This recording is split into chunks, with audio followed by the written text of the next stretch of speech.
Yo, yo, yo, yo, yo. Hey, hold on. Let me make sure my mic is. Oh, wait. Why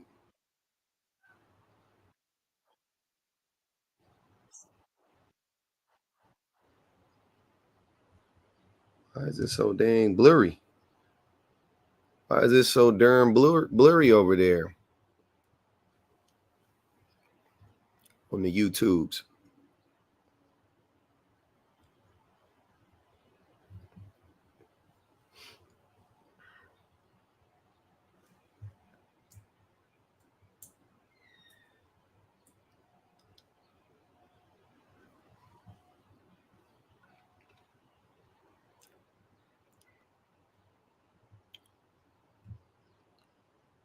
BLM was created by mammies posing as feminists. Sure.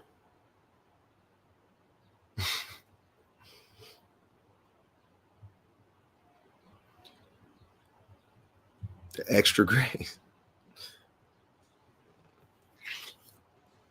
Maybe that's the case. It's the first time I've been able to read the whole thing without the text being cut off. Interesting. I wonder why. Sorry. Sorry if you can't read the text. Should be a good one.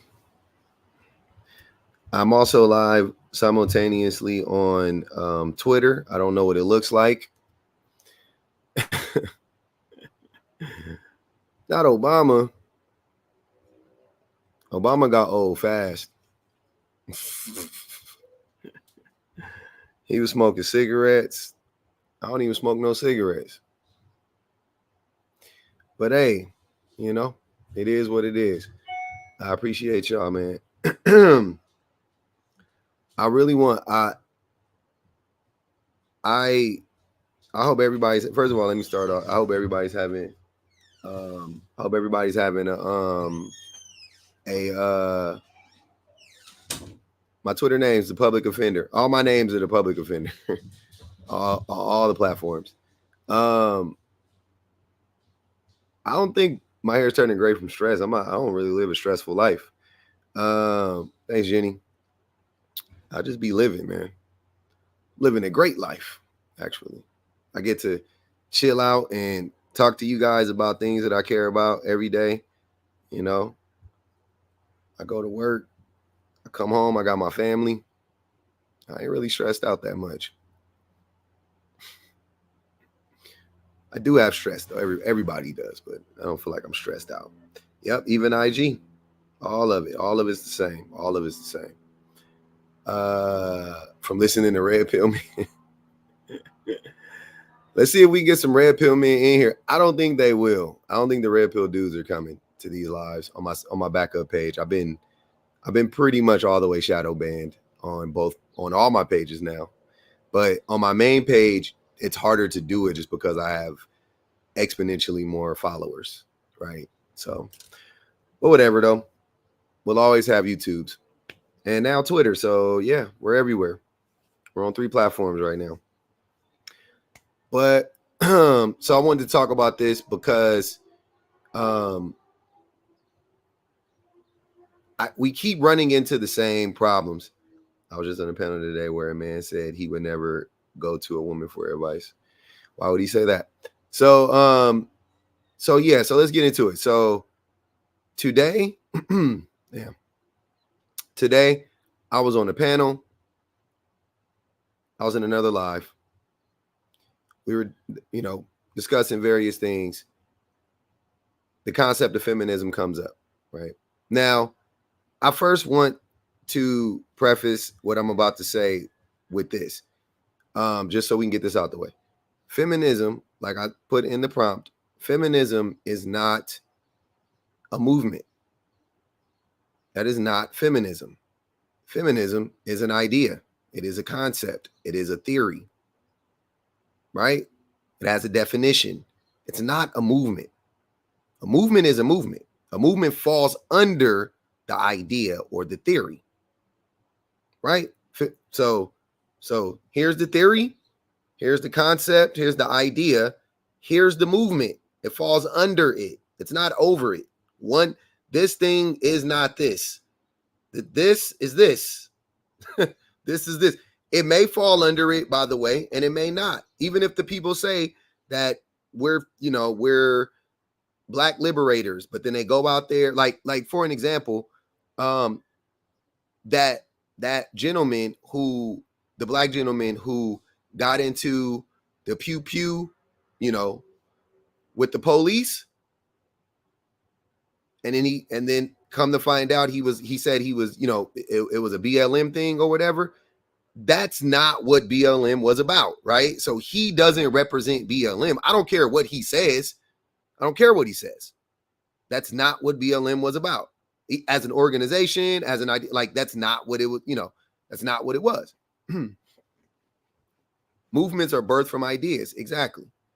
But for some reason, when we start talking about feminism, people, they cannot or will not, I think in some cases, they cannot separate the movement from the idea.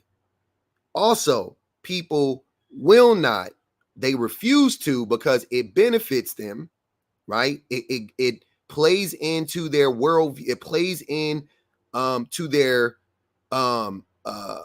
bias. It feeds their biases. They refuse to recognize that feminism is not a movement. The movement and the concept are different. The movement could represent feminism. It could encompass feminism. It could embody it. It could embody feminism. It could. But it doesn't mean that just because somebody or something says a movement claims that it is thus, it doesn't mean that that's what it is. That's not how it works, right? So what am I talking about? So let me go down, because I'm pretty sure I explained it thoroughly in my prompt. And that's why I take time when I make my prompt. So there's nothing, I don't really have to say it over and over and over again, right? So if you can separate BLM and the slogan / concept, from BLM, the organization, then you can separate feminism from any feminist movement. Organizations / movements are not the ideas, theories / concepts themselves. Okay? Essentially, what I'm saying is there is a definition of feminism. There's a literal definition of feminism, right? Now, you can argue that that's not feminism to me. That's not feminism to you. That's fine. That's fine. I personally don't subscribe to that idea, right? I like to go by definition. It makes things easy. It makes things easy so we can clearly understand things, right? And I know the world isn't binary, but there are definitely disqualifiers. For an example, earlier today on a panel, and this is what happens often, especially in spaces with a lot of Black people, and we talk about feminism specifically. They will say, it happened earlier today, a Black person will say, feminism is a white tea movement for white tea women. How? Because if you read the definition of feminism, it has nothing to do with race. So listen to what I'm saying. If you are in a movement that claims to be a feminist movement, and they are excluding a group of people simply because of their race, if they're excluding Black women because they are Black women and they are practicing misogynoir, that is not a feminist movement. That is something else. If you are in a movement and they say, we only care about women, that is also not a feminist movement. That is something else. That is something else. So listen to what I'm saying. The term civil rights, for an example, when you say civil rights weren't only for Black people, because almost every American civil rights are trampled on every day in this country. So don't get it twisted. Just because Black people were at the forefront of said movement doesn't mean that civil rights only affect Black people. You see what I'm saying? Civil rights should not, it cannot ever be a Black movement. It should always be a human movement. Always. Because everybody's rights, Black, white, Asian, American, it doesn't matter. Human rights are trampled on. Civil rights are trampled on. So it should be a movement for humanity, not just for Black people. But we know why Black people are at the forefront of it, because we suffer the most under it. The same thing goes for a feminist movement. I understand why we would see more women in a feminist movement than men. I totally understand it. But that doesn't mean that the movement is strictly for women. That's not what, because feminism, once again, if you look up the definition, feminism talks about equity and equality of men, women, and children. Feminism and how it plays out would actually help men as well. It wouldn't only help women, it would help men as well. That's one of the things that I scream. So if you are identifying as a feminist and you come, especially if you come in my space, and I'm imploring men to adopt feminist ideologies, and you come in here and say feminism is about equality for women, I ask you, I beg of you, don't do that. I'm begging you, don't do that. Please don't do that. You're minimizing it. You're limiting it. How does the saying go? Y'all scaring away the hoes? You scaring away the bros. Don't do that. Let's talk about it in its totality, right? Feminism is good for men. It's good for children. It's good for women. It is good for humanity, for society, right?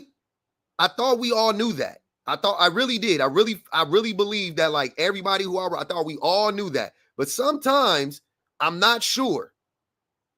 I'm not sure if we all understand that feminism is good for everybody.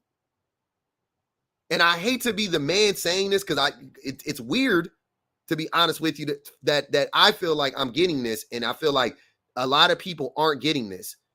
But I can't it's really disturbing. I'm just being honest with you. It disturbs me, right? But like I said, specifically in my space, I can't control other spaces, but in my space, please don't do that.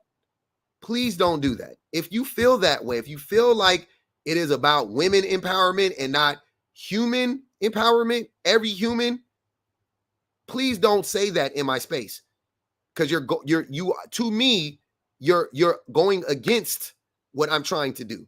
I'm trying to get men to understand that it is also in our best interest to adopt feminist ideologies.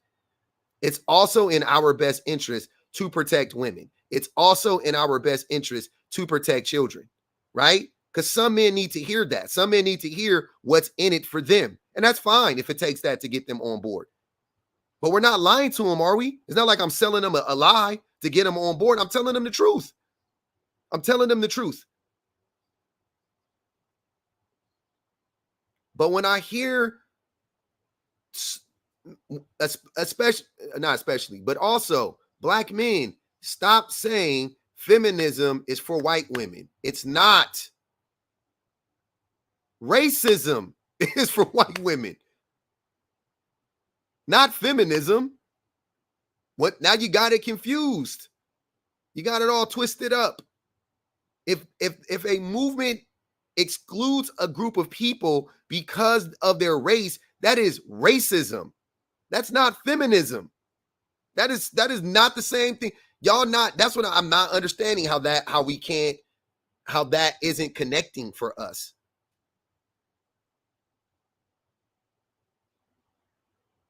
That is automatically a disqualifier.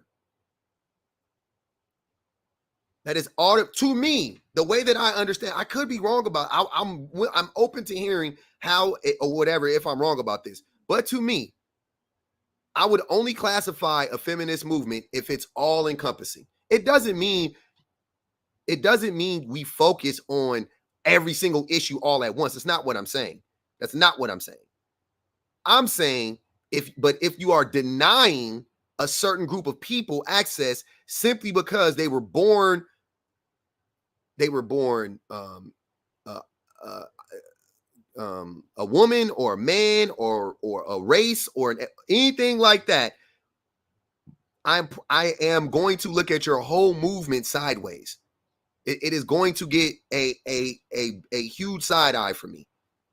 I don't trust it. I don't trust movements that exclude people because they were born a certain way. I'm sorry, I don't. If you want to exclude a person based on their politics or their life choices that they have made thus far, absolutely exclude away. But simply because you have a certain phenotype, or simply because you have certain sexual organs, doesn't make it. I don't believe in that. That's not how I get. That's not how I get down. And I don't think these movements, we cannot afford to. We can't afford to do that. We need everybody that we can have. You know what I'm saying? We need everybody we can get.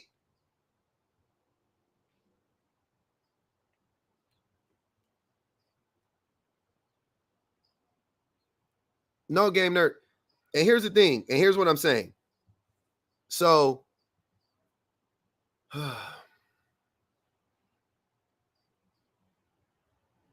this is when we're gonna get a little deep. Okay. So the way that I view feminism, and once again, I'm open to listening, but the way that I view feminism is feminism did not start in America. Hear what I'm saying? The idea, the concept, right? Hear me out. If a matriarchy existed once upon a time, right? What is a matriarchy? It is a system that includes men, women, and children. Everybody gets their needs met, so on and so forth. Is that not feminism? Feminism is how we get back to the matriarchy. That's the vehicle. You see what I'm saying? The matriarchy it will be the actual political apparatus. You see what I mean? That would be the actual structure. So feminism has been around forever. Just because we call it, we put a word to it, the idea has been around for forever. Since the first woman was subjugated, feminism has been around. The first woman that was subjugated was like, hey, this ain't right. Hey, what you doing? That's feminism. When the first child was abused and the first person said, hey, what we doing here? So because we didn't have a word for it, no. Miss me with that. That's not what I'm talking about. You have to look at these things like I boil them down to their very the very like basic human desire to be free. And if you're telling me that women didn't realize they weren't free until they got to America, I'm going to push back against it. I'm sorry. I got to push back against that one. You see what I'm saying? I have a hard time believing that it took until women's suffrage for women to realize, hey, it ain't right around. I'm not liking how we being treated. We should do something about it. No. Now, if you want to say in the industrial world, if you want since the industrial movement, when we started practicing industrialism and whatnot, okay, cool, I'll give you that. But the idea that men, women, and children should all be treated fairly, kindly, and get their basic needs met and protected and all of those, that idea has been around forever. That is not a new idea. What happened was, though, we needed a word or a concept. We had to come up with something so that we can identify how to get there, so to bring people together. That's why the word is important. It just gives us a basis so that everybody can say, oh, okay, I get what you're saying. I'm with that. That's all it is. But the concept been there. The words there. I don't know if the word feminism exists in every language. I doubt it does. It doesn't mean that the idea doesn't exist in every culture, though. Right? If not almost every culture, I would say, because not every culture, you know, is subjugating their women. Right? Not every culture treats women the way that most cultures treat women now, and treat children now, treat men now. Right? Some cultures are actually already actively making sure that everybody in the village has every one of their needs met. Some cultures make sure that everybody in the village has a job and a purpose. Some cultures, women fight next to men. Some cultures, children are treated like human beings. Right? Some cultures, not enough. So yeah, I don't think that they would need the word for it in that culture, right? Because they're already practicing it. But in every culture that they're not practicing that, I'm sure the idea is there of the people that are subjugated. That is a human reaction to being oppressed. That's a human reflex. I'm oppressed. Let me stop the oppression. I'm oppressed. Let me stop the oppression. I'm oppressed. I don't like it here. How do we change it? And I feel like at some point in time we need to stop getting tripped up on these words and these movements and things like that, and we need to just get to the basics. Get to the basics, right? Get to the basics. Use your maybe this is me once again, because I trust my ability to discern. I trust in myself, right? So I'm with like letting everybody in, and then I'll fit, we'll weed them out when they come. You know what I mean? Like I trust that, right? And to me, I don't think there's any perfect way to do a movement. I don't think there's there's no way to keep everybody out of the movement. People change once they get in the movement, all types of stuff. People mask just like they do in relationships. So I'm not trying to like, oh, we can't, that the reason why we got to be like this, because you got to keep everybody, like you can't keep everybody out. There's no way to do it. It's impossible. It's impossible to do it. Right? So I would rather not focus on that, and I would rather just focus on the things that we all can relate to. And the more that we can, and the more people that we can.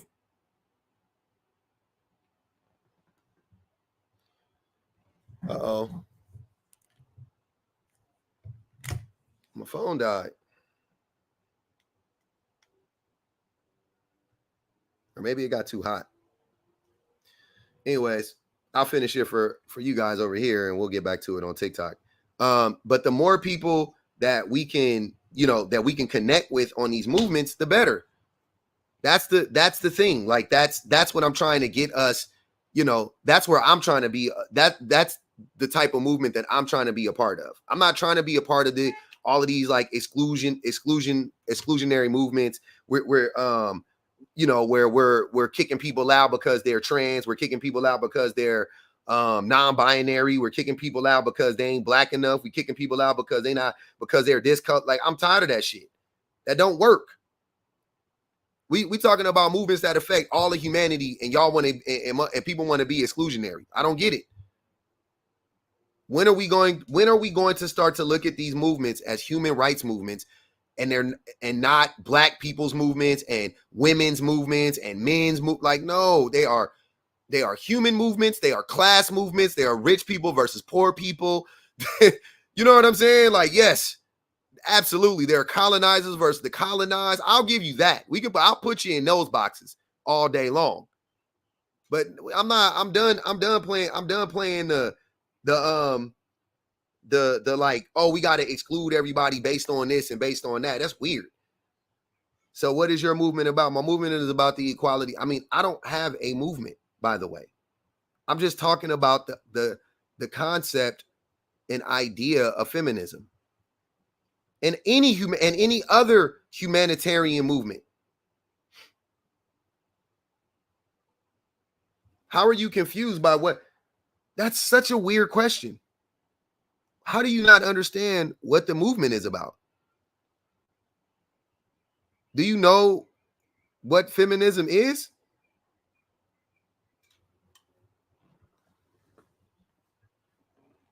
Like that, I've been talking for 30 minutes about it. It's how is this not? What are we doing?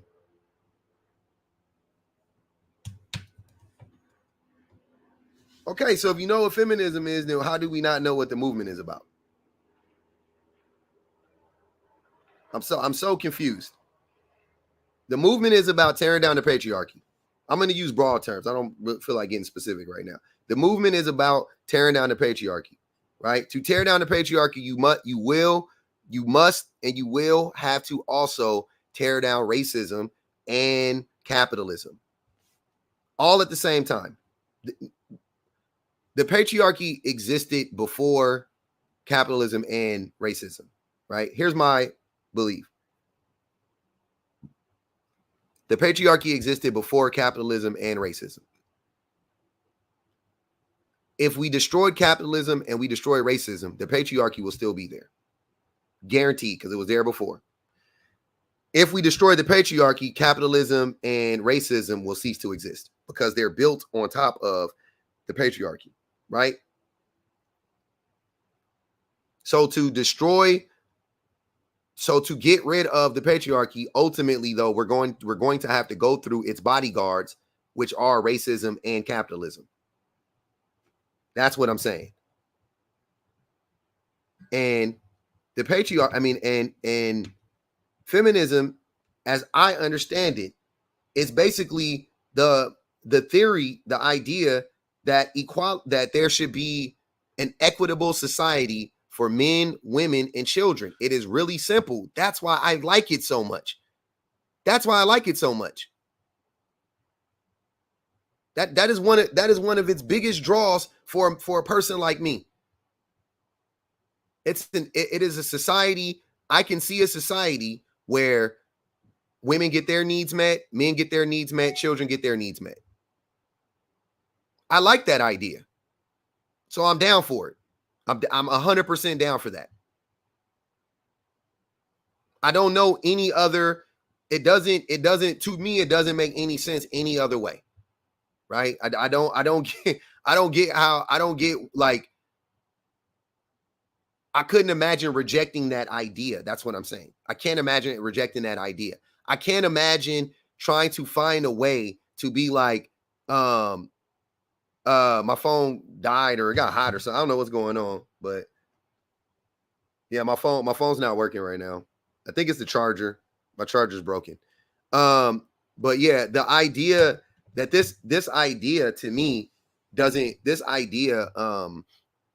here, I'm gonna move this closer since we're just over here. Let's get in.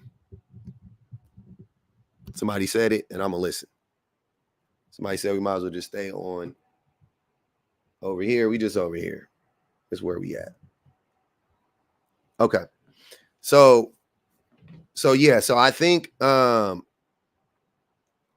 thing, like I said, I think the thing that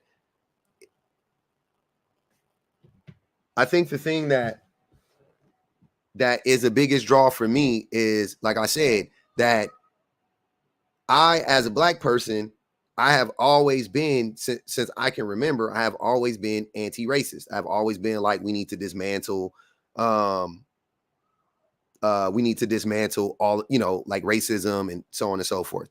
When I got older, I was like, oh yeah, we got it. This organized religion ain't the thing. Like, I've always been doing this type of work on myself and unpacking a lot of this stuff.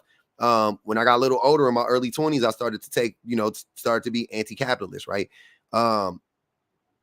Now I'm at the place where, and it's funny because I'm at the place now, I worked backwards. You see what I'm saying? Because racism for me was the easiest thing to see. It was the easiest thing for me to identify with as a Black person. I was like, yeah, racism is terrible, right? And then capitalism, when I got older, when I started to understand the economic and political apparatus that we call capitalism and how it affects us, I was like, oh yeah, capitalism is bad. This is terrible. We got to do something about this. Those are I could see those. That was easy. I could see the money, like me being poor, growing up poor, growing up in the projects, growing up in poverty, things of that nature. I was like, oh yeah, no, I could see that. Then, but that patriarchy though, that sexism, that misogyny, that was hard. That was hard. That was hard for me to see. That was hard for me to see as a man. It was really, really tough. It was really tough. Really tough.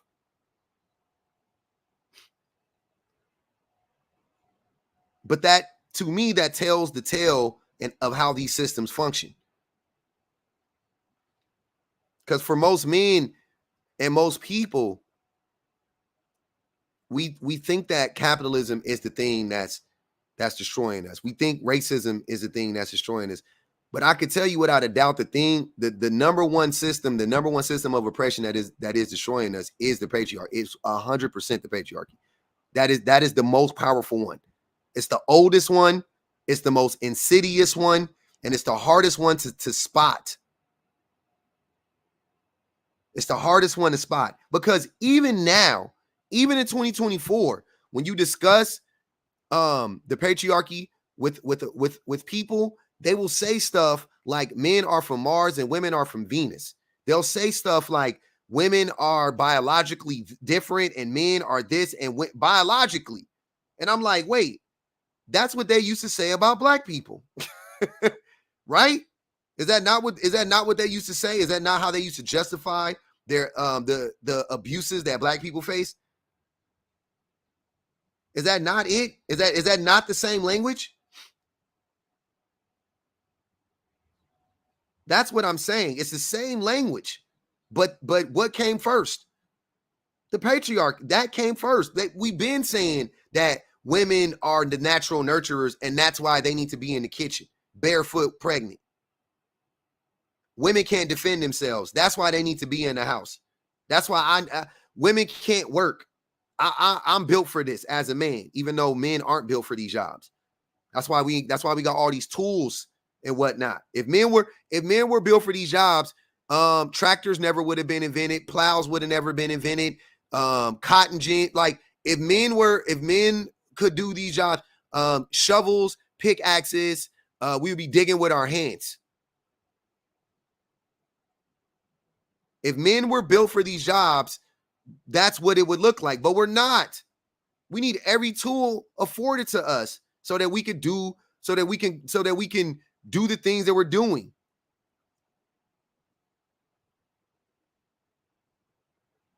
That's the thing. That's the thing that a lot that we need to get out of. We need to get out of that. We need to lose those word tracks. It's natural. It's biology. No, they ain't taking me off. My phone died. I don't know what's going on with my I think my charger's messed up or something like that. I don't know. But we ordered chargers and they're not here yet. My kids have the other 2 chargers and I can't take them. So we got like 4 chargers in the house, to be honest with you. But one I can't take them from my babies. They're on their iPads. It'll be a problem. But under racism, each class on the pyramid punches down. Black men want to punch down, not seeing who punching down on them. Absolutely. Yeah, everybody welcome in. If you're coming from TikTok, I appreciate you. We just active over here today. Same rules apply. Y'all know what it is. Like the live, all that good stuff. But yeah, so that's what's going on. That's what I'm seeing, and that's the thing that's frustrating me a lot when I'm having these conversations with people. I can't seem to get. We just can't seem to get out of. We just can't seem to get out of our own way when it comes to this stuff, right? And constantly having this discussion from the perspective of, feminism is a white woman thing. It is not a white woman thing, man. That is one of that, as if, by the way, as if there aren't black women in Africa that also understand the concept of feminism. Like, what are we talking about? As if there aren't women in South Korea who don't understand feminism, as if there aren't women in Scandinavian countries that don't understand feminism, even though they're white, but they're not American. It didn't start in America, and it won't end in America either, because it is a global phenomenon. It is everywhere, all around the globe, and it has been here for a millennia.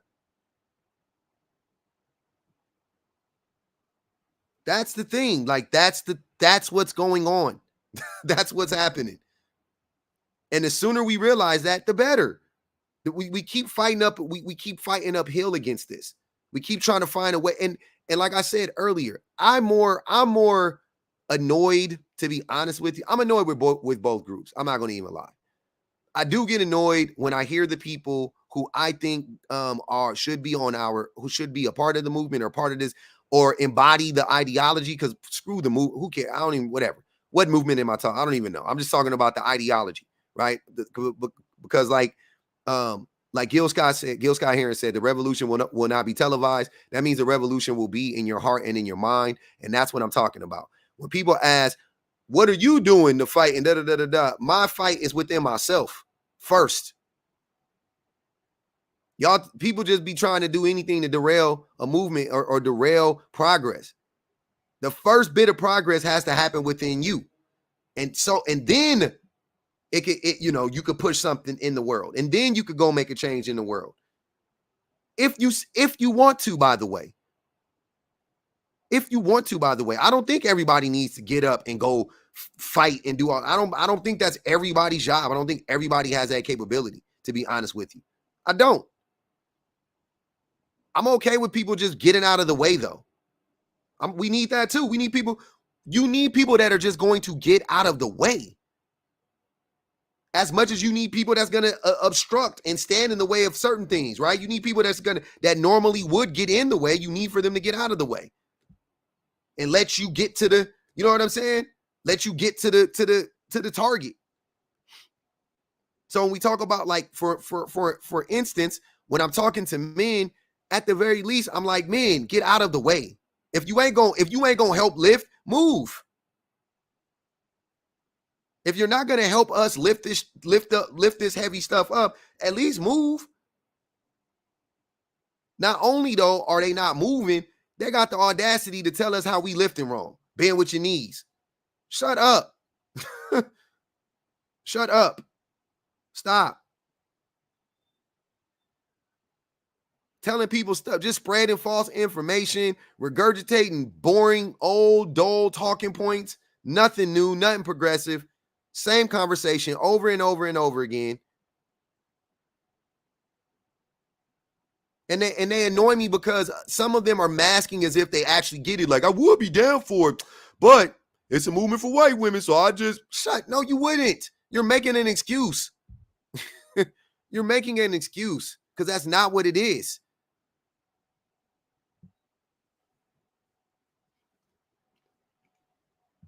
And that's why I compared it to BLM, because I could have compared it to a bunch of stuff, but I specifically wanted to compare it to BLM because when I say Black Lives Matter, I'm not talking about the damn organization. I'm talking about the concept. I'm talking about the idea. I'm talking about the very real threats that Black people face. I couldn't care less if somebody stole $3 million and bought a home in Malibu. Don't care. I don't care. There are bigger fish to fry. Red Cross been stealing hundreds and hundreds and hundreds of millions of dollars and billions of dollars for years. Why y'all not as mad? Y'all should be more mad at them. The Pentagon lost $2 trillion. Let's talk about that. Y'all mad at some people for misappropriating some funds? The whole movement had like $30 million all together. That's nothing. That's nothing. And it wasn't even y'all money. You didn't even donate to it. Once again, y'all just trying to find a reason to derail and to deflect. Stop. Stop it. That is annoying. That is annoying. That doesn't help us at all, ever. It don't help Black people when you do that. It don't help women. It don't help children. And it don't help men when you do the same thing with feminism. That's what I'm saying. That's the long and the short of it. It don't help. You think you helping?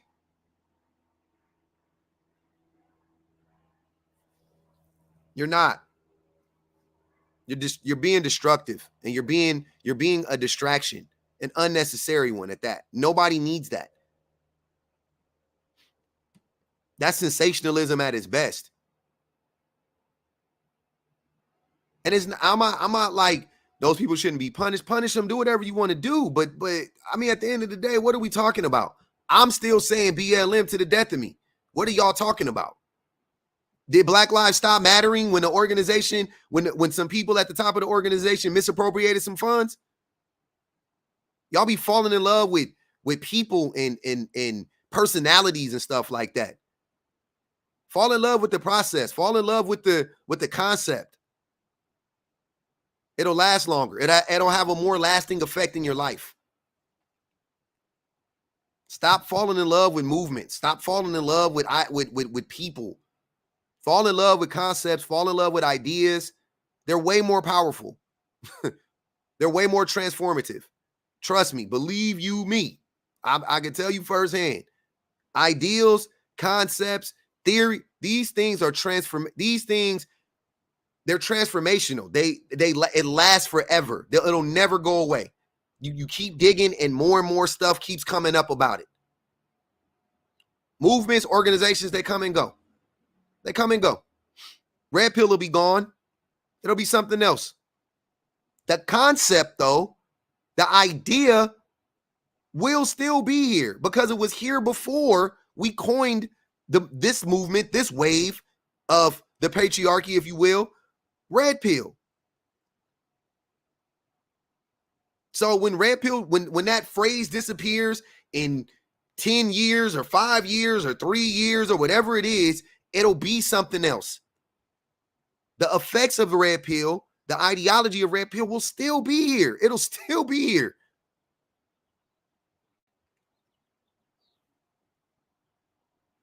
What did Antoine Fisher say? I'm still standing. The concepts will still be standing.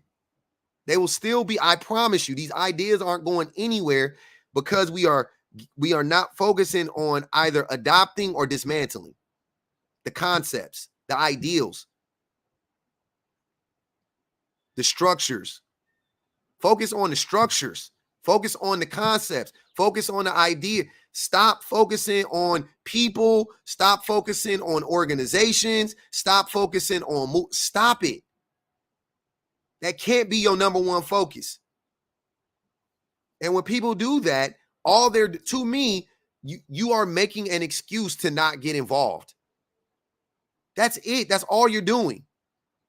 See, I mean, I would have been down for Black Lives Matter, but man, they stole that money, man. I couldn't. What does that got to do with Black Lives actually mattering, sir, ma'am? Huh?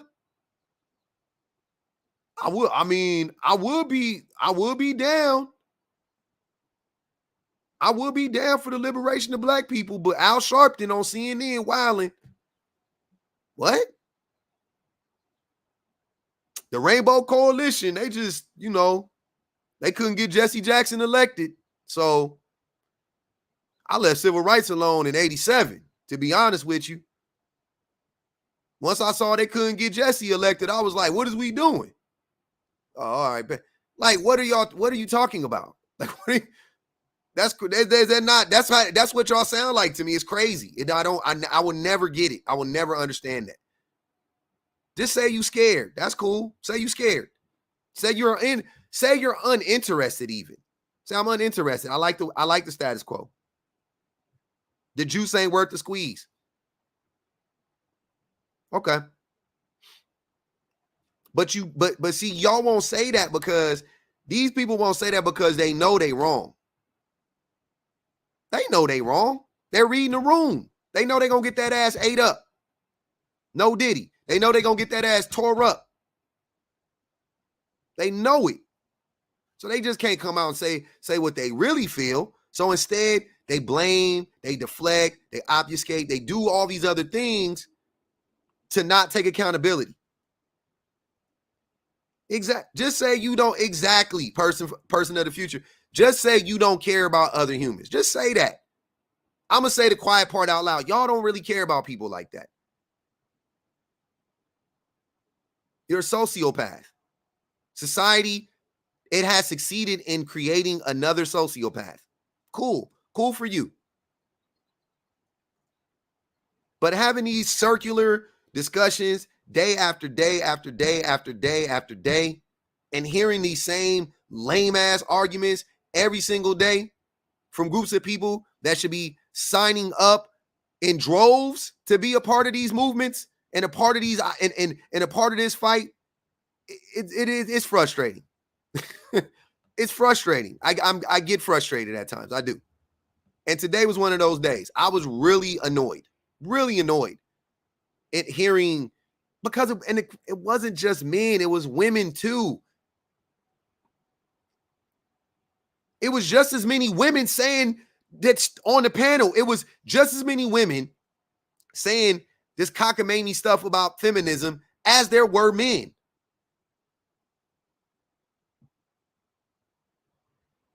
My flabbers were gasted. I was shooketh. I was like, what? What's going on? But like they said, all kinfolk ain't skin folk, right? Andre 3000 got the best line of all time. Is every nigga with dreads for the cause? Is every nigga with gold for the fall? No. So don't get caught up in appearance. Stop getting caught up in appearance. Oh, that's a woman. She's a feminist. She may not be. She may be a pick-me. She may not even be a pick-me. She just may not be a feminist. Not all women that aren't feminists are pick-me's. Some of them just ain't feminists. Right? They don't believe in the concept of feminine. They don't believe in the concept of feminism. But those women, to me, they're just ignorant. Like I was saying earlier today in that live, those women just were ignorant. They weren't actively against feminism. You know what I'm saying? They weren't actively against feminism. They just didn't know what feminism was. They really didn't know what it was. You can tell when you were listening, y'all was like, yeah, that's not what feminism is, right? The men, on the other hand, that were talking about it, they were actively trying to be ignorant. They were willfully ignorant. That's what I'm like. That's the part. But the thing is that no matter what, y'all both on the same team. Essentially, you both end up on the same team. The people that are ignorant about it and the people that are willfully ignorant about it, unintentionally ignorant and willfully ignorant. Doesn't matter. Y'all end up on the same side of things. It's just one group of people can be reached more easy. One group of people can be reached easier. The other group of people, it's going to be tough.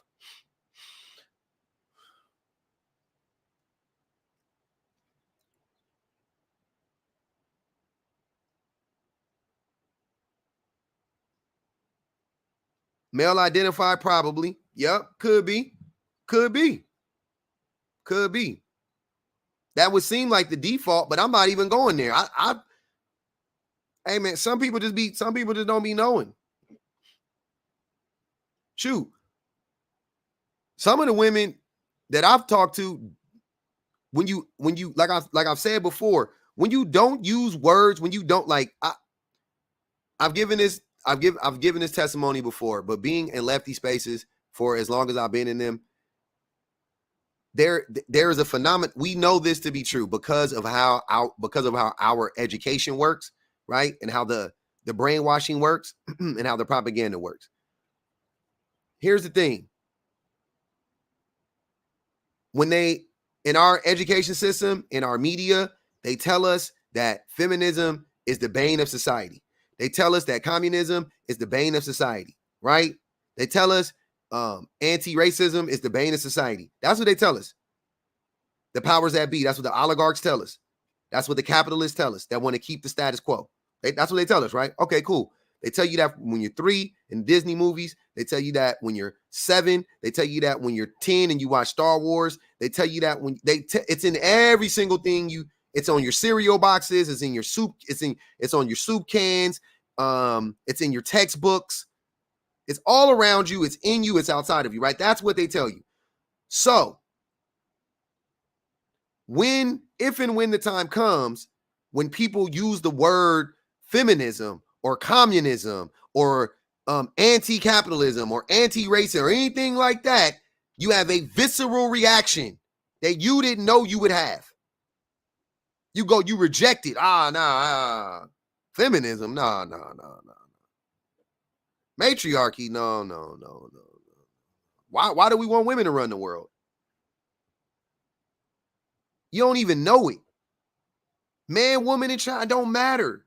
All of us get indoctrinated. Right? So what I've seen is when you ask and you have the conversation without those words, sometimes you can get people to agree to the concept wholeheartedly without using the word. And I've done it many a times. I've itemized it with people, especially when I'm talking about capital, especially when I'm talking about dismantling capitalism, right? Or implementing communist ideologies or socialist ideologies. I'll be like, you ever ask a person like, do you is socialism a good or a bad thing? And they'll be like, it's a bad thing. Cool. And you go, okay. And then you go, hey, do you think like all children should be able to go to school and even college? Do you think like all education should be free up to, even college or whatever? And they'll go, yeah. And I'll go, okay. Do you think like what do you feel about healthcare? You think everybody deserves to be able to go see a doctor without going into debt? You think every human being on this planet deserves adequate healthcare? Absolutely. Okay. Do you think everybody deserves a place to stay and food to eat? Absolutely. Absolutely. They'll say, yeah, to all of those things. And I'll be like, that's communism. Those are those are some of the main tenets of communism. What? Yeah. They just didn't know. They didn't know. They were taught that communism was bad. They're taught, right? So do it with feminism. Hey, you think like we should treat and respect women, treat women with respect, protect them, make sure that, and when I say protect them, not just from violence, but protect them from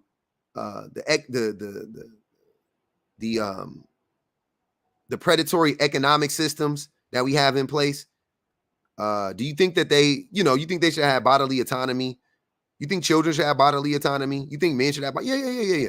I believe all of that. Okay. You think that men and women should be able to express themselves freely as long as it doesn't harm anybody else? And I mean, do you think it's okay for men to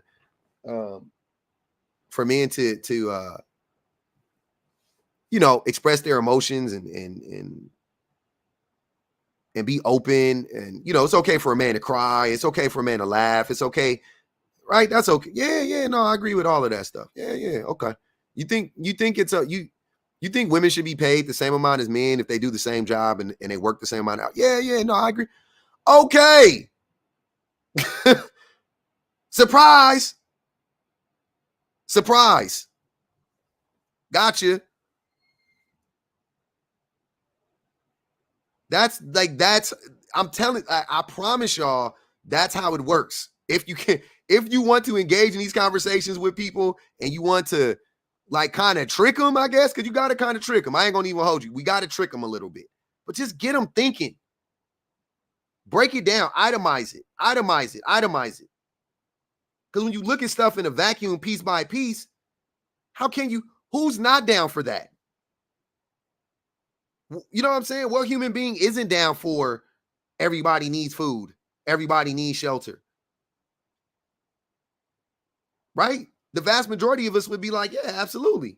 Everybody deserves shelter. Not everybody deserves a mansion, but everybody deserves a home, safe. Everybody deserves food. Everybody don't deserve to eat filet mignon, but everybody deserves to eat good, healthy food in abundance. Everybody deserves to drink clean water. Not everybody deserves to bathe in Evian. Two completely different things. Nobody is asking for women to have an advantage over men. That's not what it's about. Nobody is saying women should have an advantage over men.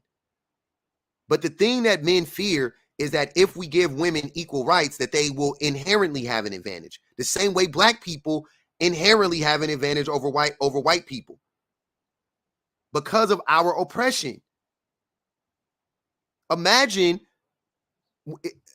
to all my athletes, remember when we used to walk around with the ankle weights on when we were trying to dunk? Who used to try to dunk or try to be more explosive?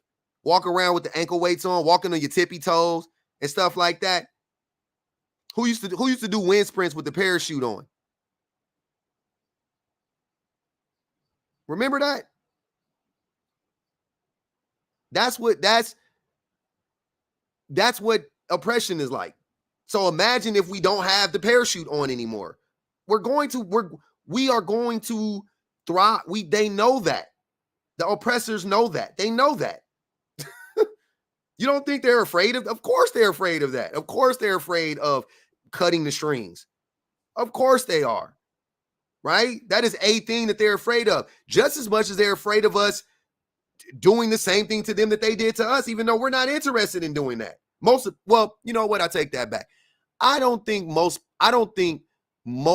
of the oppressed have any real desire to do that. But there is a group of oppressed people that do wish to just be on top like them. Trust me, I know as a black man, because I talk to plenty of black men, and they sound like all they want to do is replace white men. That when I mean, hey,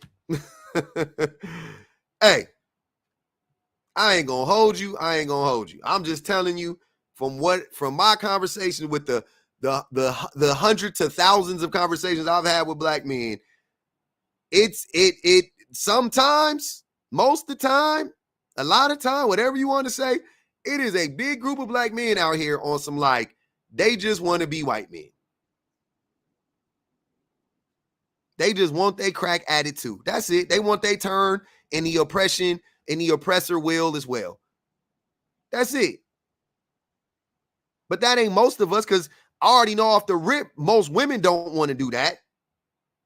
I'm 100% sure. That's 50% of the population right there. And I also think there's a lot of black men that also aren't interested in that. So if it's half and half black men and 90% of black women, then I'm going to go out on a limb and say the vast majority of black people are not interested in being oppressors. We just like, get your boot off of my neck. Leave us alone. It's hard to think about winning a fight when you getting the brains beat. You just trying to get up. We're trying to just stand up. So I have a hard time believing most of us are on some like, I'm trying to get up so I can knock them out. No, we just trying to get up. We're trying to get out of there. We're trying to get free. We're trying to get the hell up out of here so we can go live our lives. That's it. Same thing with women. Women are not interested in subjugating men. Never have been. Never have been. But the thing that men fear competition. Because men are lazy. Let's be honest. Men are lazy. Men are lazy. Sorry. Anybody that challenges me, ask yourself this. If men aren't lazy, then how do we have all of these systems that are built strictly to oppress people and steal everybody else's labor? That's the only evidence I need before y'all come for me. Stop, think about that, and then if you can process that and you got a good answer, then come up and give me that answer. If men are not lazy, then why did we build a society on the backs of stealing people's labor? Why is our whole economy a war economy? Our whole economy is based on war right now in America. How can that be? Why, if we aren't lazy, why wouldn't our economy be rooted in things that we can produce ourselves? Because you don't make as much money doing that?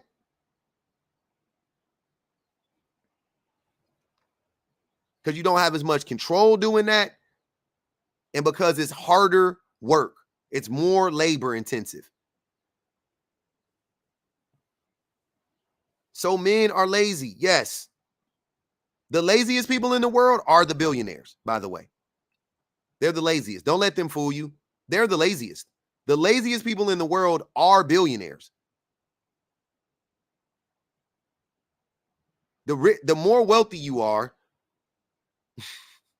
I'm just playing. I won't say the more wealthy you are, but because I can never say that Kobe Bryant was lazy or LeBron James was lazy, or I can't even say Oprah is lazy, and she a billionaire. Oprah ain't lazy. I grew up watching Oprah in the 80s. I remember those shows when she used to go to them white towns and go talk to them white people about racism. And she used to have the KKK up there with their hoods on and everything, Grand Wizards. She'd be talking to them about. I remember Oprah. Yeah, I remember that. Yeah, Oprah been grinding for a cool time, a cool amount of time, a good amount of time. Yeah, I remember that. Now, yeah, okay. Now she's stealing some people labor. But historically, she was a grinder. She been grinding. So even her, but I'm talking about the Jeff Bezos. I'm talking about the Michael Bloombergs. I'm talking about the Elon Musks. I'm talking about the Gates. I'm talking about the Zuckerbergs of the world. I'm talking about the oil barons over there, the Saudi oil barons that's buying up soccer leagues, giving Ronaldo $1 billion to come play in their soccer league so they can launder their money, their dirty, bloody oil money, trying to buy into the NBA right now, trying to buy in the NFL right now. I'm talking about those people. Lazy. All of them. Lazy. The laziest. But if you talk interpersonally, men also lazy. That's why men are addicted to women. That's why men need women. We lazy. We lazy. What makes us lazy? Our entitlement makes us lazy. Our entitlement makes us lazy. You feel entitled to the labor of women. You were sold a lie by lazier, more entitled men than you. They told you you too are entitled to labor of women. You get one woman to be your wife slave. You get one. I get all of y'all, but you get one. I get your wife and I get you. But you get one, though. You get your wife. We gonna share her. You can keep her at your house.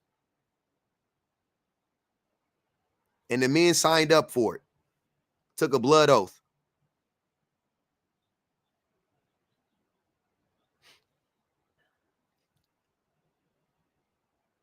Everybody got to work to eat, Ray Riz. Who cares? Cry me a fucking river. How many women work 10-hour shifts and then come home and do another 10 hours in their house, cooking and cleaning and taking care of the kids and taking care of their husbands, taking care of their parents? See what I'm saying? Lazy. He thought he ate with that one. Everybody work, Ray Riz. Everybody works. What are you talking about? Everybody works. I'm about to go do a 10-hour shift. So fucking what? So you don't starve. Yeah. I do 12-hour shifts 3 days in a row every other week. Who cares? Who cares? Exactly. He's being a lazy thinker. Women be doing all of that. Somebody said, and going to school. They be doing all of that and going to school. This dude talking about, I'm about to do a 10-hour shift. Exactly. Thank you for proving my point in real time, Ray Riz. I appreciate you. Exactly. He think going to work mean he ain't lazy. Boy, y'all can't help running it. You can't help but to run into the point head first, huh? You can't help but to run into the point head first. Trying so hard to run away from it, you ran right into it. Look at you. Pick yourself up off the ground. You're dizzy now. I be feeling for y'all though.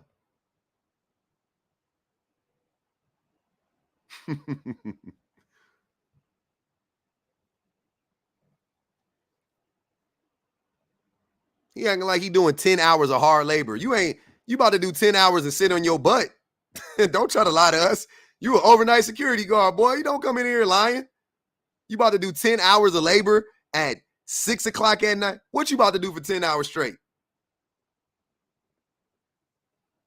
Huh?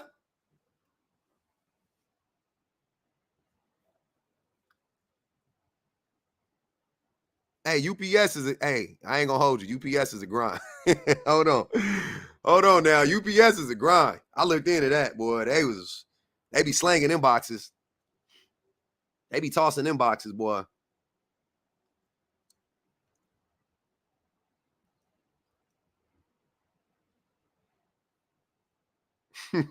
Hold on. Person in the future said, after I work 50 plus hours a week, I'd be exhausted from hearing men's problems they design. I'll be honest.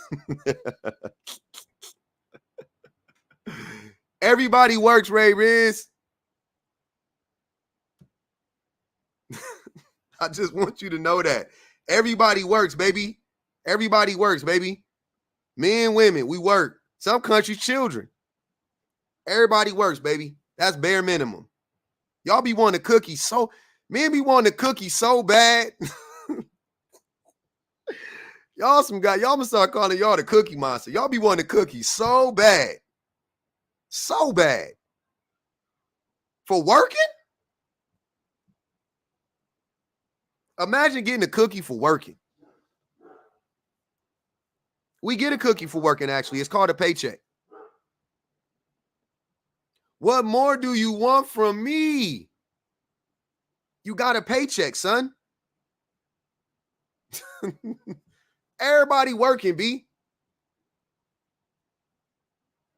I'm here to tell you. I'm here to tell you, sir. We all be working. All of us. He like, hey, imagine Ray Riz and like imagine us like working in the fields, like on some like slave time stuff. And this fool talking about the hours he worked. Hey, imagine Ray Riz talking about, like we all, it's not funny because slavery is never funny, but imagine how that conversation would go. Like we all in the fields, everybody working. My damn elbow done detached from the, you know what I'm saying? Because they don't work your boy. They don't work your boy 28 hours straight.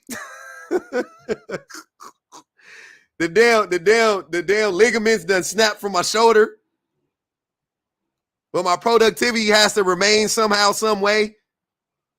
Or they gonna whoop me or unalive me. And here come Ray Riz talking about he done work 10 hours today. How hard he got it. Man, come on, man. This can't be life. Ain't no way this shit is real. Ain't no way this shit is real. This cannot be life. We got to do better than this. This is crazy. That man said he about to go do a 10-hour shift. Here's the problem. That's the problem. Men work 10-hour shifts, then come home and don't do nothing. It's still 5 hours of labor to do in the house. That's the problem. That's the beef. That's where the disconnect is. You do the 10-hour shift. Cool. Your wife do 8, 9, 10. Cool. Y'all come home. It's 5 hours of labor left in the house. You do 30 minutes. She do 400. She do 5 and 5.5 because she got to clean up your 30 minutes because you really didn't even, you fucked it up worse, really. She got to come behind you and make sure you did it right. Huh? Move here, move. I'll do it.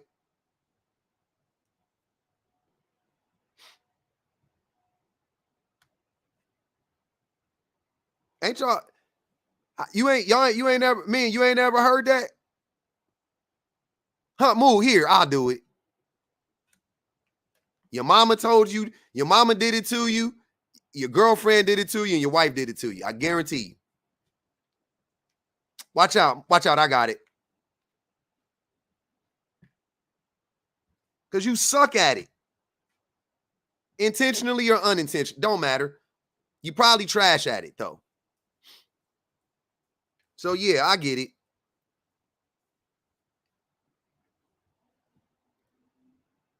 Cleaning up half-assed. Watching the kids half-assed. Helping them with their homework half-assed. I'm just saying, man. You make more work. You make more. And here goes the thing that be frustrating me. Men be making more labor for the women and then got the audacity to act like they the hardest workers. You cannot make this shit up. You cannot make this shit up. Men will make the women's lives harder and at the same time claim they work harder than women. At the same time talk about how much they work while simultaneously making their women's lives harder. That shit is mind-blowing.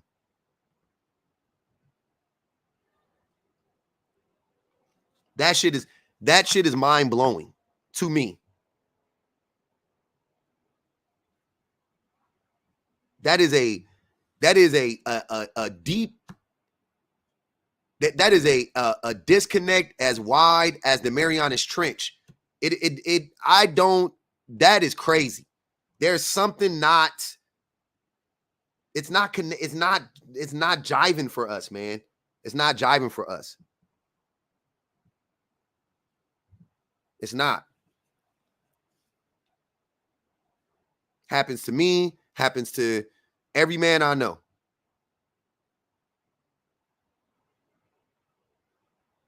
Every man I know, we suffer from the same shit.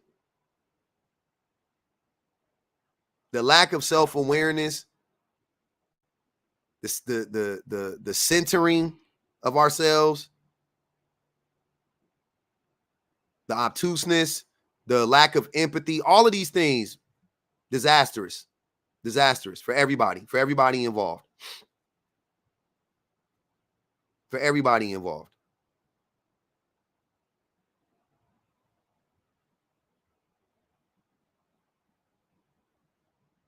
And I hope that one day we could get out of it, right? We could, get out of this funk, I would call it.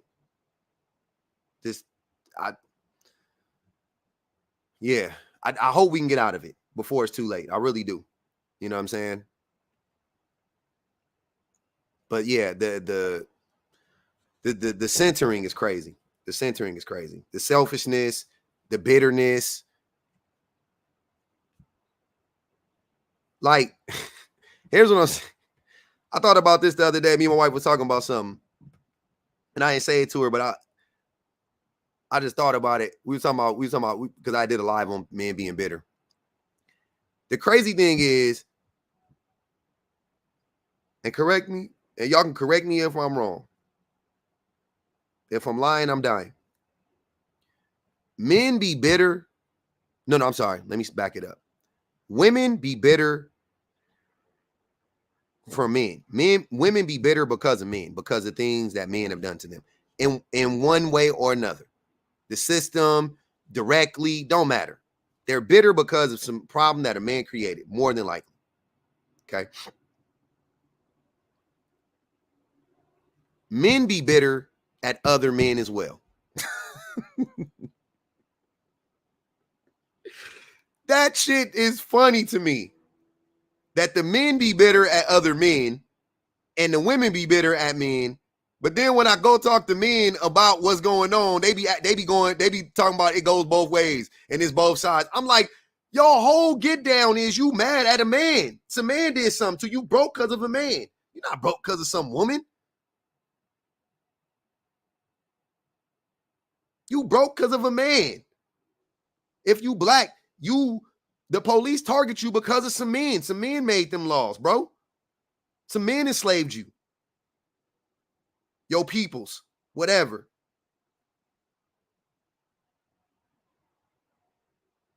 Right? A man invented the credit. A man invented the credit score. You know what I'm saying? Don't blame a woman because you couldn't get a Hellcat. A man invented the credit score, bro. Your 630 and your $2,000 down, it wasn't gonna get that Hellcat, brother, but a man did that to you. Right? Men made you bitter. You're bitter at the men because you're bitter at the world. And men, we didn't create the world, but we made the world terrible. We didn't create the world, we created the problems. Right? Men did not create the world. We did not create the world. We did, however, create the problems in it. And I think that's another disconnect that men have, is that you guys think that men created the world, but that's a lie. We didn't create the world. We didn't create society. But we did fuck it up for everybody. And so we got to fix it. Right? Since we fucked it up, now we got to fix it. Because the world is not like a broken sink where you can't outsource it. You can't outsource this problem. We can't outsource the fix. We can't call up an IT guy in India to help troubleshoot our computer. We can't do that. We can't troubleshoot patriarchy from India. We can't troubleshoot it from the Philippines. We got to do it.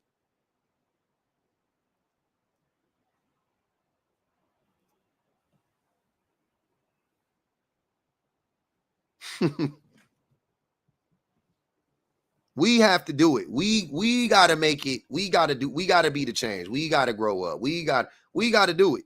We got the power.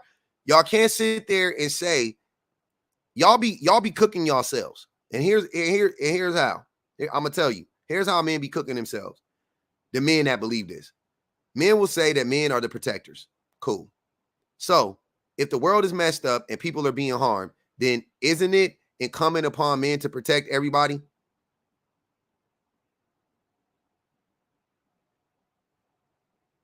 Is that not, am I missing that part? If we're the protectors, then why don't we protect? Do we have to wait until somebody gets attacked, or can we be proactive? Do we have to be even though no matter what, we would be still reacting to the way society is right now, no doubt about it. But y'all want to wait until, like, here's what I'm saying. Roe v. Wade got overturned, right? Now some men want to jump up. Now some men are talking about, we got to vote Democrat. We got to do. Where was y'all 50 years ago? Where was y'all 40 years ago? Where was y'all 30 years ago? Where was y'all 20 years ago? Where was y'all 10 years ago? Where was y'all 5 years ago? That's what I'm saying. At some point, we have to stop reacting to what's going on, chasing all of these fires, and we have to be proactive, right? Y'all want to wait until the flood comes to put down the sandbags. You got to put the sandbags down before it start raining, right? You got to board up the windows before the hurricane hit. You don't wait until it's windy, nigga. You don't wait. You do it before.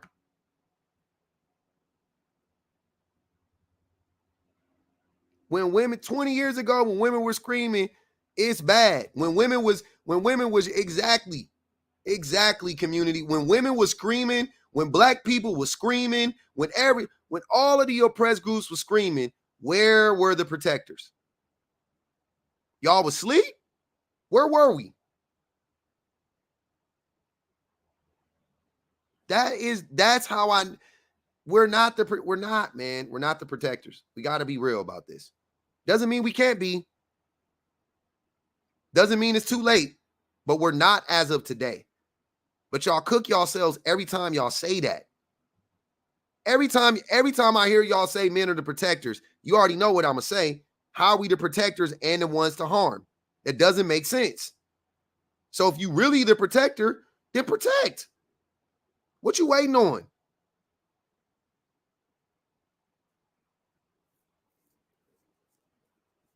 No. What men are is men are territorial. That's what they talking about. Men are egotistical. Men gonna fight. Men gonna fight to protect their ego. So if some dude is trying to holler at your girl when you out, yeah, you want to protect her, but really you mad because you like, how dare, don't this fool see me standing here? He must think I'm a weenie.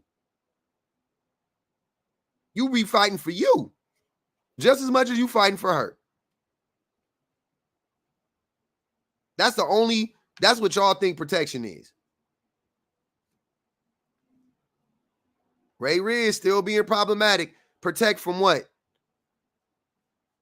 Where do we start? Where do we start?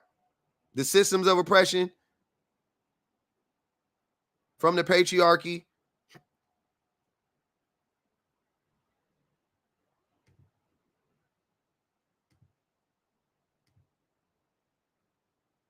Appreciate the super chat. Toasted it said, for cooking with grease. I appreciate that, man.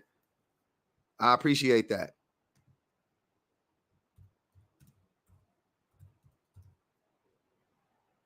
Because this is the thing that I'm not. It's not rocket science, baby. It's not rocket science. It's not rocket science. I appreciate y'all supporting the live, man. If y'all could bang the cash app one time, keep the live alive, support the live. Y'all see it right there. Prince Hayes, super chats help everything. We just trying to keep the live alive, baby. We trying to keep the live alive. That's it. But yeah, anyways, Ray Riz, we back on you, brother. Protect you from what? From the systems that's oppressing us. From the systems that's oppressing everybody. You want me to be specific? I'll hold a whole other live about that. What do you want me to really tell you? You don't know what's going on. You don't know that women don't make that women are that every time a woman tries to do something, it's harder for her. Everywhere she goes, it's harder for her. She can't file a complaint. She can't move freely in the world. And I'm so tired of y'all having these discussions from this place of from this perspective of women. There's no law on the books that say women da da da da da da da da. Women have the same rights as men. Da da da da da da. They don't. They don't. But B, even before Roe v. Wade, there's a difference between a policy and a practice, right? On the books, it is unlawful to discriminate against Black people. On the books, yeah, legally speaking, companies do not have the right to discriminate based on race, gender, ethnicity, disability, anything like that. On the books, legally. But at the same time, they're at-will employers. They can fire and hire whoever they want, right? So how do you protect? How the practice is to exclude. The practice is exclusionary. The law isn't. The law says you can't do it. I got that. But the practice is something completely different. And y'all know that. And y'all know that.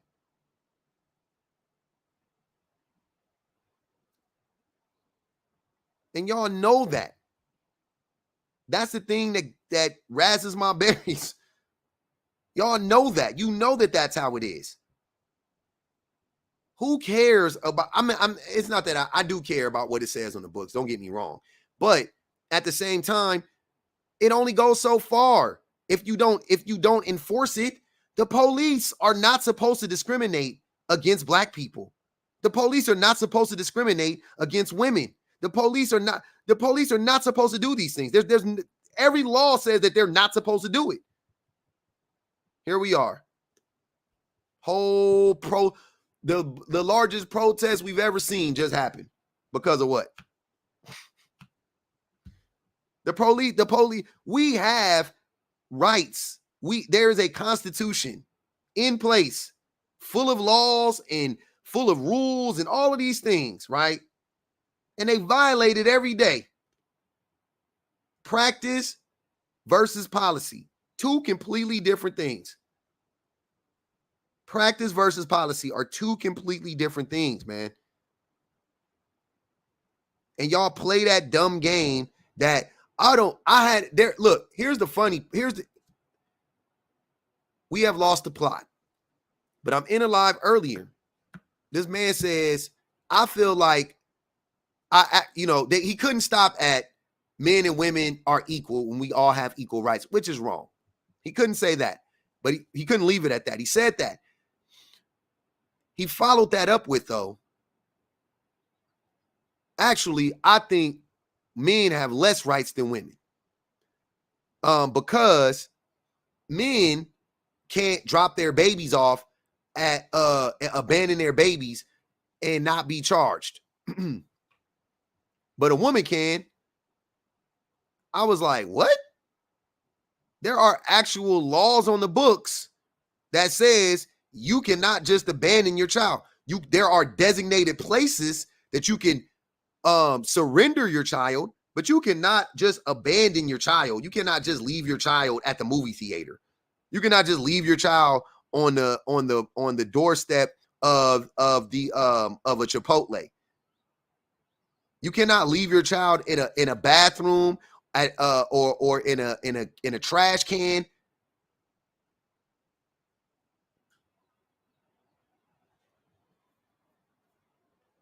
Right?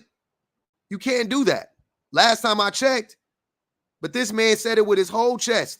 Oh, women have more rights than men because because women can abandon their children and not be charged. Sir, they most certainly cannot.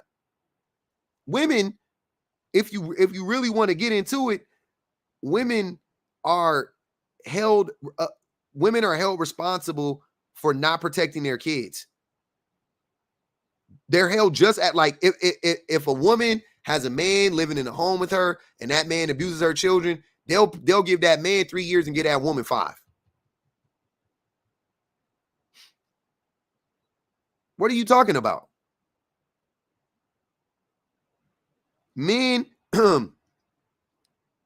men can grape a woman, grape a girl, a small child. The child has a child. That man then sues and gets custody of the child. The rapist does.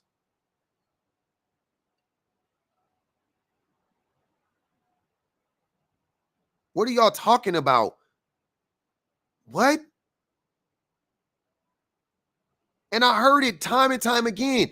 Oh, I think the world's harder for men now. Y'all doing the same thing, white people. You're doing the same thing. I'm sorry. It's the same thing.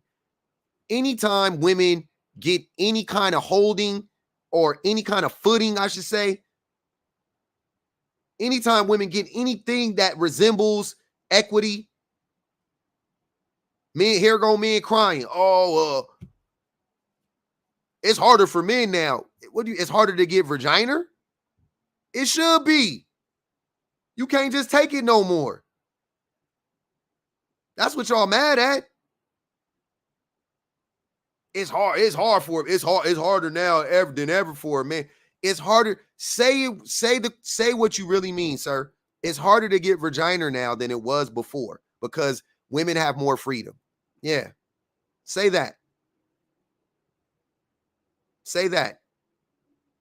Don't tell me it's harder to get a job than it is.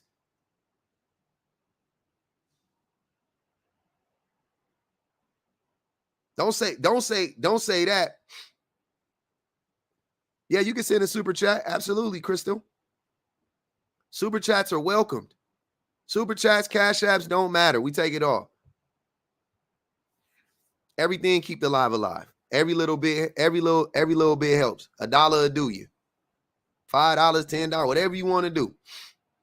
Y'all know what it is. But anyways, what I'm saying is that yeah, both parents can relinquish parental rights. It is not has nothing to do with a woman or a man. If a man has a child, I'm saying physically has a child and it's his child, and he drops it off at the police station or whatever, they're not gonna be like, "Where's its mama?" Like, go give it to his mama. They're gonna take it. He the parent.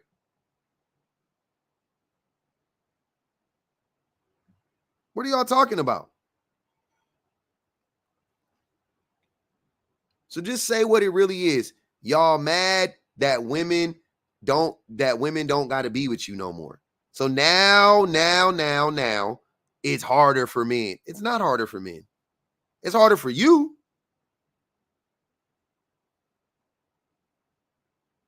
It's harder for you.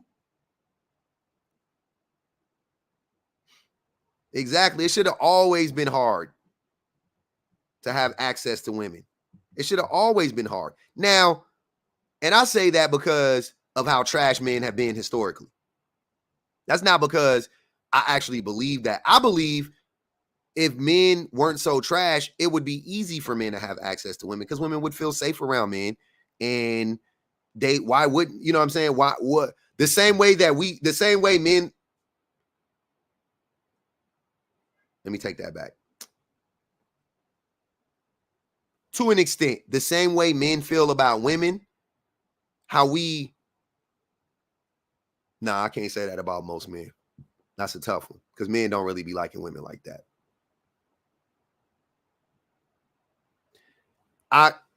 There are a group of, I like women personally, you know what I'm saying? But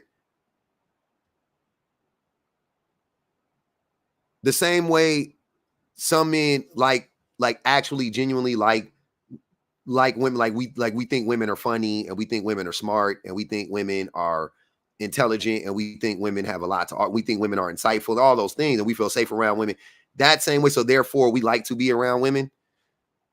Women would feel the same way about men if men were like that. You know what I'm saying? If men made women feel like that, women would feel the same way about men. So we would have more access to women in that way, right? Women wouldn't be, I heard so many men, well, man, all the pretty girls be in the house all the time. They scared. I would be too. Y'all know how to act. They're scared.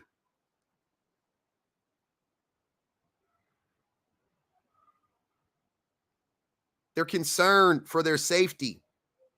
And men be boring. Like on top of being scary and threatening and all of that stuff and lame and all of that, men be just boring. Like they be just boring.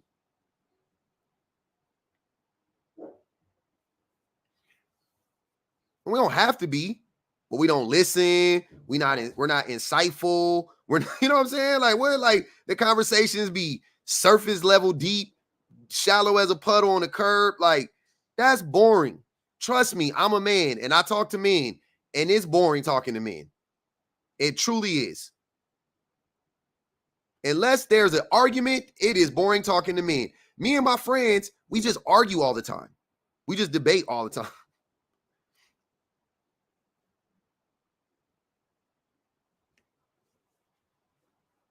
I got a couple homies I could talk to, and it ain't boring just to talk to them about life and about, you know what I'm saying? They got something to offer. The other homies, you got to argue with them for the shit to be stimulating.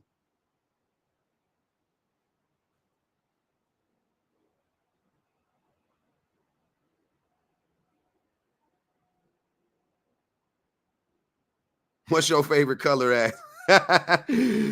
What's your favorite color is a crazy question to ask somebody. An adult. What's your favorite color as an adult? Gotta sound wild. I couldn't imagine. Yeah, they too scared to call you on the phone because then they're gonna have to listen to you and they're gonna have to talk to you. So it's a two-way street. They're gonna have to listen to you. They don't want to do that. That's boring to men because men don't really like women like that. And then secondly, they don't want to talk to you because the more they talk, the more they'll expose themselves. The more you talk to a person, the more they expose themselves. Right? That's why That's why me personally, I be laughing at the allegations that I get. Because I do lives. I be live for 20 hours a week talking. I be yapping. But then people be still making like fake stories up about me. I'm like, what? Y'all don't hear me talking every day for 20 hours a week? Like, what's going on? How can you make this allegation about me? I resent that. As much yapping as I'm doing, I resent you making up stories about me. You ain't got to make up nothing about it. Just take what I say. I talk enough, I feel like. Like the turtleneck dude. Jordan said it. There we go, Jordan. I like that. The only way men know how to converse is by being contrarian. I don't know. Did y'all ever see that show? Did y'all watch the last season of Perfect Match on Netflix?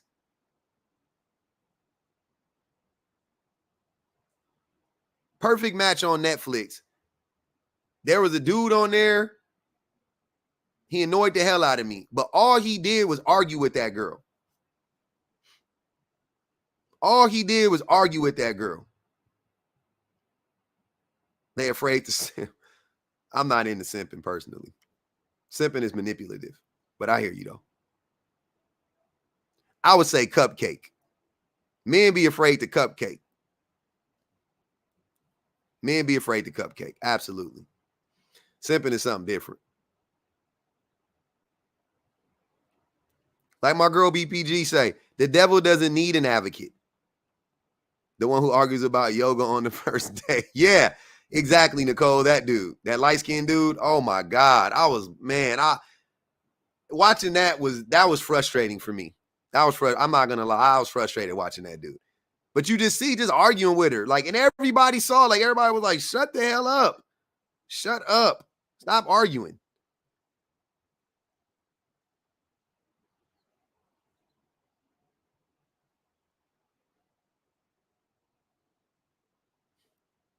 Turtle dude had the vocabulary of fourth grader and the rap sheet is long. Yep.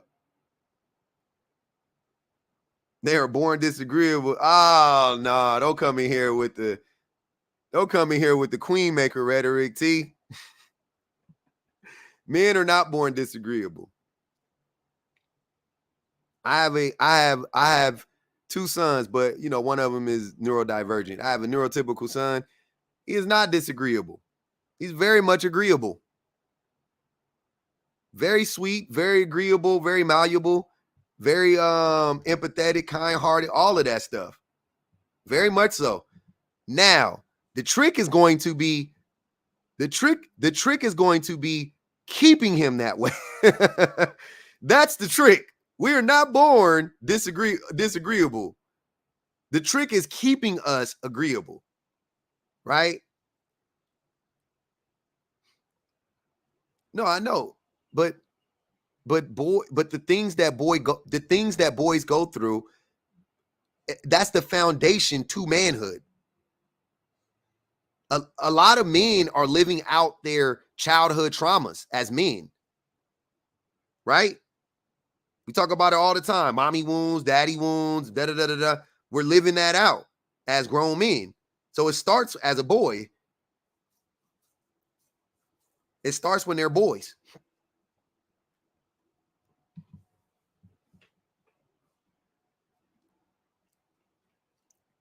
T. Williams trying to put that evil on me. Don't put that evil on me, Ricky Bobby.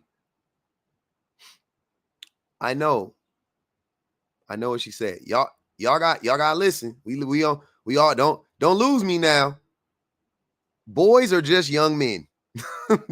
That's the thing. Boys are just young men. They're just young men. They're just young men. Boys are just young men. That's all they are. They're men. They're just young men. That's all they are.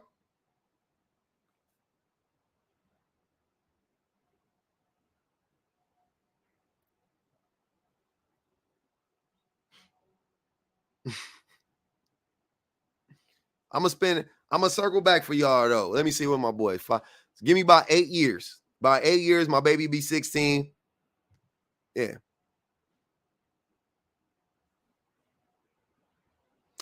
they're not men though. They're not and aren't held to the same standards and expectations. Okay.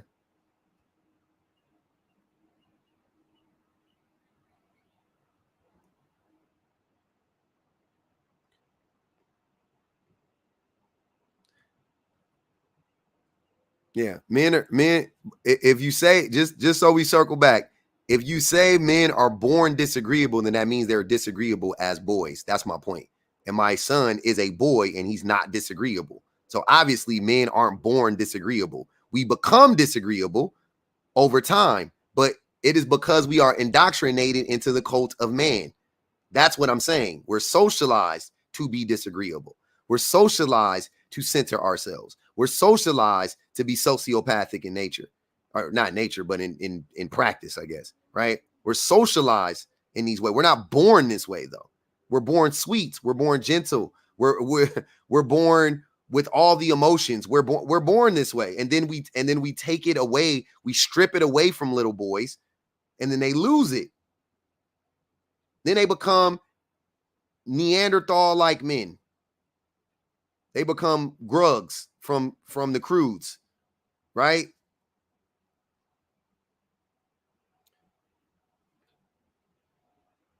Do I think socialization comes? Not much of it.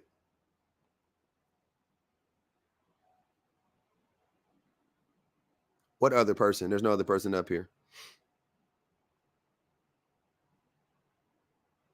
You see baby boys making fists. Yep. I've seen kids do all types of stuff. Girls too.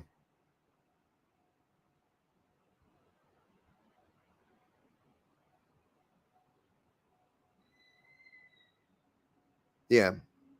She said they're biologically incapable of loving. Exactly. Oh, Ray Riz is a Queenmaker fan. That's interesting. See what I'm saying? Just so we're clear here. This is why I want y'all to. I want to connect the dot for you, and this is why I be so adamantly opposed to people like the Queenmaker and people who talk about like biology and stuff like that when we have these discussions. Ray Riz says almost everything the Queenmaker says is true. You don't find that suspicious? I'm just saying. You don't find that suspicious?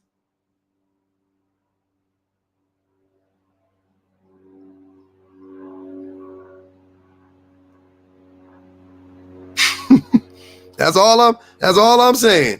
That's all I'm saying. I ain't gonna say much more about it. I'm gonna let y'all sit with that. Ray Riz just said that almost everything the Queenmaker says is true. I'm out on it. I'm gonna let y'all do with that what y'all want. I'm moving on.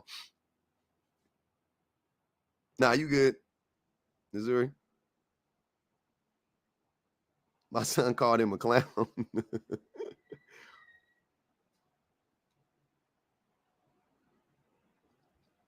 Yeah, some of the stuff, and yeah, some of the stuff I've heard. I just watched a video with her the other day, and she was cooking some dude.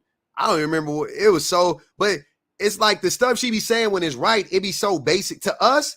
We that's what we talk about all the time. It's like, we get that. But when you go into red pill spaces, the things that we take for granted over here are mind blowing to them. It blows their mind. But you got to understand that red pillars they believe that men and women are biologically wired differently. So it justifies our hatred of women. It justifies our treatment of women. When you believe something, how can make it make sense to me? Were these systems built or did they always exist? Did the matriarchy not exist at one point in time? Were we not more matriarchal as a society, or were we always this way? Because last time I checked, we weren't always this way.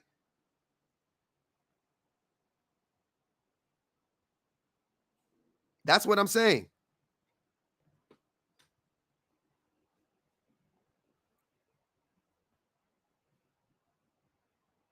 That's all I'm saying. A broken clock is right twice a day. I've heard Kevin Samuel say something that I was like, that's true. And then 2 minutes later, he'll say the dumbest stuff I've ever heard.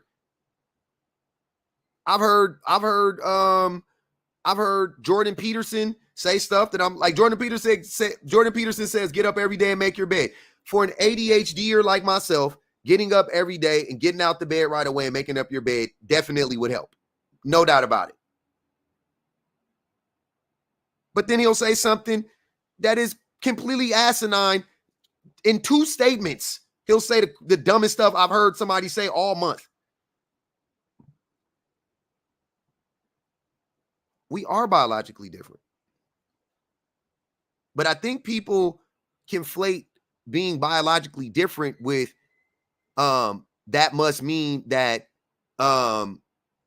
men were born to subjugate women or something like that, or men are biological. Like, saying we're biologically different is complete. I'm taller than the average man, but I'm way taller than the average woman, right? So yeah, most men are way stronger than the average woman. The average man is significantly stronger than the average woman. Yep. Beyond, when you talk about the physical differences, biologically speaking, I'm like, yep, there's a ton of them. But when you start getting into personalities, when you start getting into personalities, our consciousness, things of that nature, no, it's gonna take a hell of a lot more than some theories to convince me that men and women are that different. How? We all need the same shit. How can we be that different and we all need the same stuff? You see what I'm saying? Like, that's the thing that I be not understanding. I'm like, okay, if men and women are so different, then why do we need the same stuff? We all need the same stuff. That's crazy. Your boy Ray Riz, look, we totally different. Exactly. I rest my case. Ray Riz makes my case for me. I love it. I distance myself from people like Ray Riz as much as possible. If me and Ray Riz agree, I second guess myself. Men want more sex. I don't believe that. I don't believe men want more sex. I believe women want just as much sex. I just think that women aren't as impulsive as men are. And I think that women women don't objectify men in the same anywhere near to the same extent that men objectify women, which affects how we treat each other sexually. If you treating a woman like an object, you just take her off the cupboard whenever you want to and you have sex with her. It doesn't matter your mood. It doesn't matter her mood. I have a physical need. I want to have sex with her. I don't know, man. I don't know it. I don't believe that men have a higher sex drive than women. I don't know that. I don't know. You guys could point me to a study or whatever, and I'm not even asking you to cite it. I'm just saying, like, I don't believe that. I believe women want sex just as much as men. For the most part, they just have more self-control, and they don't have the same sense of entitlement. They have more self-control, and they're more in touch with their emotions. So women, like, I've made this joke before and a man agreed with me. I said, a man could be arguing in a full-throated argument with his woman. His woman could be like, literally jump up and like sit on his face and he gonna start eating. If a man did that, a woman would be like so disgusted and so disrespected by that. And that ain't because of my sex drive. That's what I'm saying. I don't think that's related to my sex drive. I don't believe that to be true at all. I don't think that that's a man's sex drive that's doing that. I think that men just, we're not human. That's a very non-human reaction.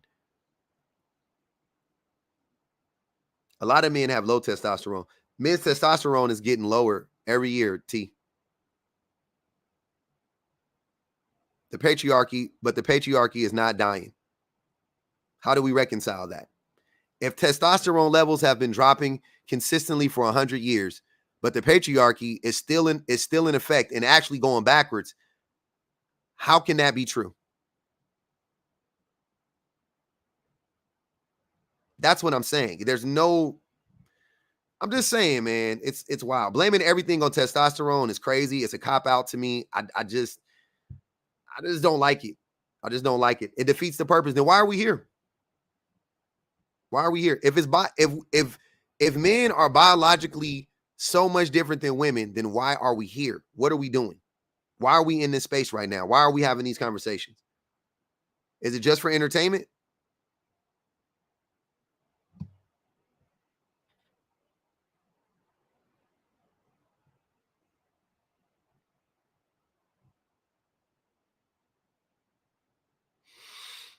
Yeah. So, yeah.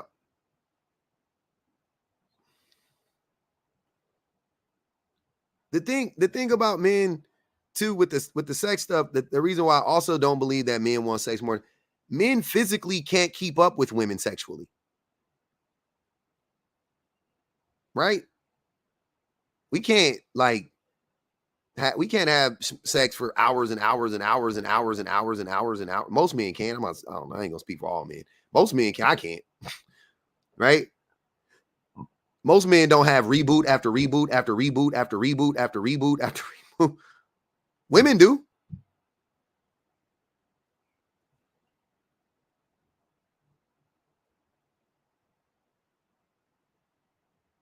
Women do.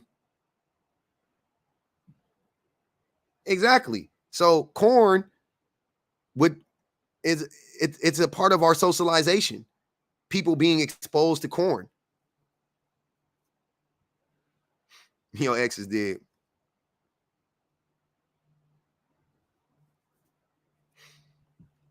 Yeah. Unless you, if men was all that, we got why do we need Blue Chews? Why do we need Cialis? Why do we need uh honey packs? Why do we need yak growing?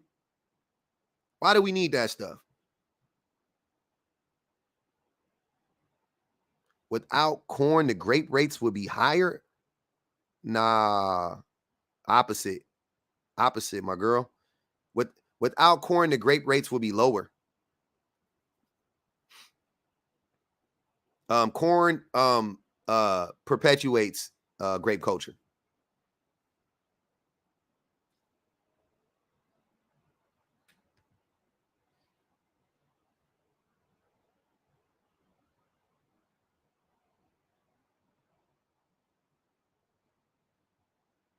Craziness. But yeah, I'm just saying.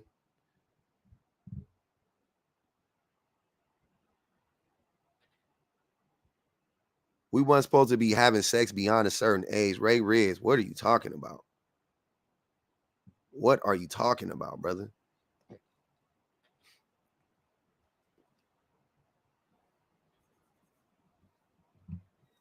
I'm trying to hunch I'm hunching until I'm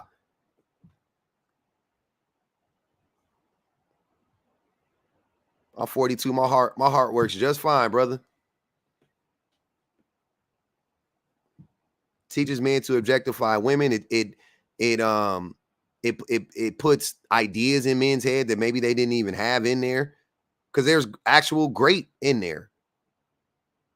There's actual great in there. I've seen videos of like police officers, taking it from a woman. I've seen dudes just like putting it in women, like without women knowing, like that she's in the kitchen, it's his stepsister, and then I'm just like, all those videos annoy me. All the whole like stepmom, stepsister, stepbrother, brother-in-law, all that whole industry is annoying. It's like I'm like, y'all are fucking weird. Y'all are crazy. It's like, man, oh man, it's rampant. It's rampant. It's crazy.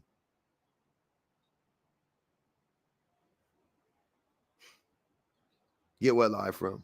Are you talking about Ray Riz? Ray Riz just be making up stuff. He might have got it from Princella. Who knows? Who knows? Daddy, daughter, yeah, all that stuff, man. I don't like none of that. None of that stuff says what teachers, grown adult teachers with high schoolers.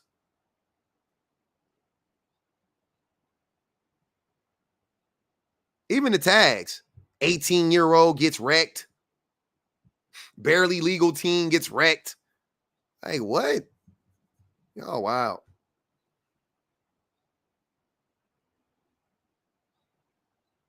Yep. I saw that.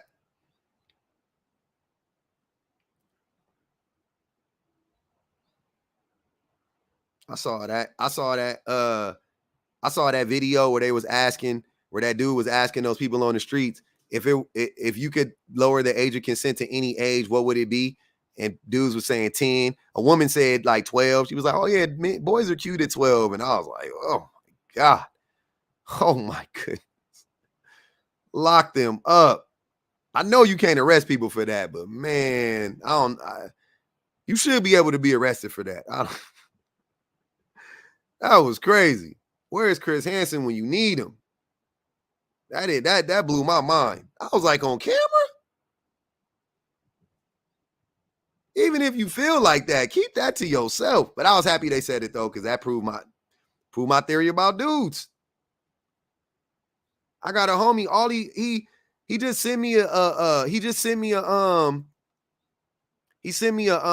article about Bill Belichick, and Bill Belichick is apparently dating some like 20-year-old girl. And I'm like, I was like, ew. And then he like screenshotted a picture of them together and was like, looks good to me. I just didn't respond because I'm like, what the fuck are y'all talking? This is gross. It's disgusting. What are you talking about? Bill Belichick is like 68 years old. His son is like a football coach. His son is like 30 something. The girl is 20. The girl is like old enough to be his granddaughter. Not even his daughter, his granddaughter. That youth to beauty pipeline that men be is crazy, man. Youth to beauty. A lot of men correlate youth and beauty.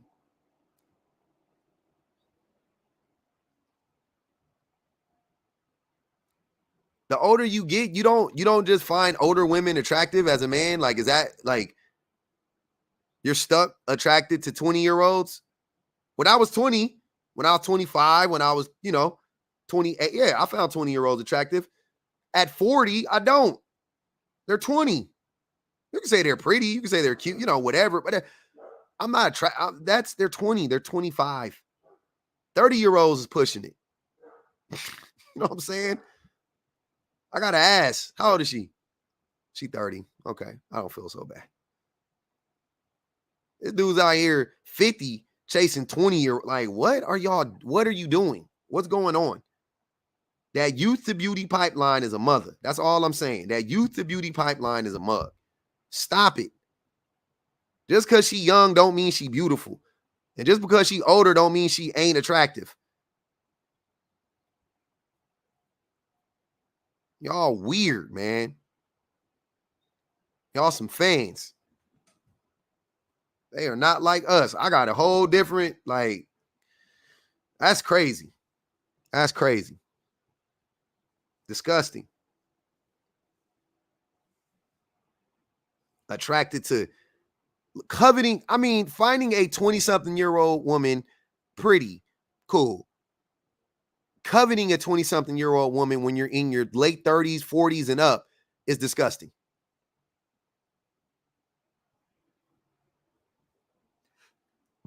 And then talking about, because the women my age can't have babies, then you shouldn't be having babies either. Newsflash, men. If the women your age are too old to be having babies, so are you. Geriatric sperm exists. It's a real thing. Look it up. So are you, sir. You're going to be wondering why your babies can join twins. Because when they was zygotes, they was old as Benjamin Button when they was zygotes. The fuck?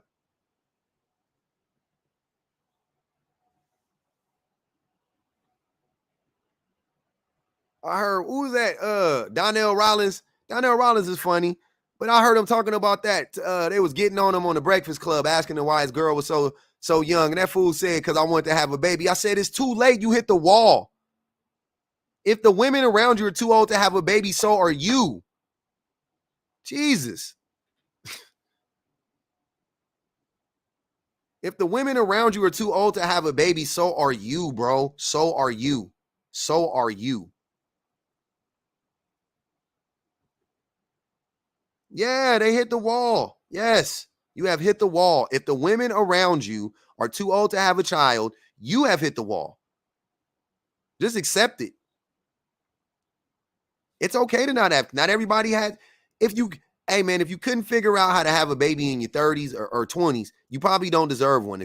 Let's just be honest. If it took you 40 years to figure it out, leave it alone. Back away slowly.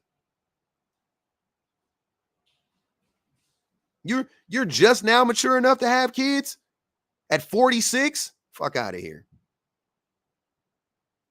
Get out of here, man. Beat it. I feel like I'm in the right headspace. You should be. You're 49. What? What? You should know everything by 49. You should know how to solve a Rubik's Cube in 5 minutes.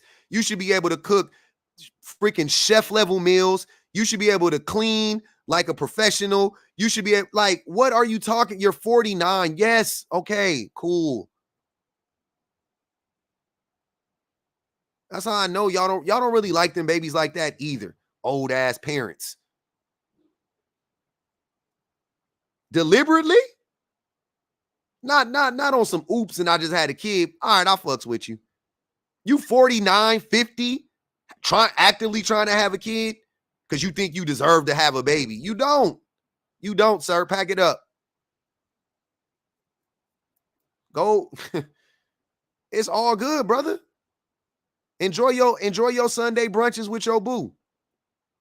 Enjoy all the vacations you want. It ain't all that. Hey, man, I got kids. I love my babies, but it ain't all that bad not having babies, fam.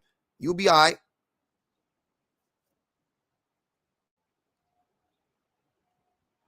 Two women having babies in their 50s is diabolical. My granny had my mama when she was in her 40s too, by the way.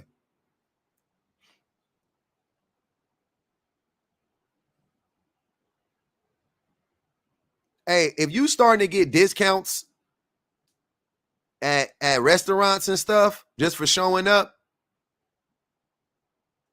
don't have no kids. If you just could like go out to Denny's and they just be like, oh, that's 20% off of the bill.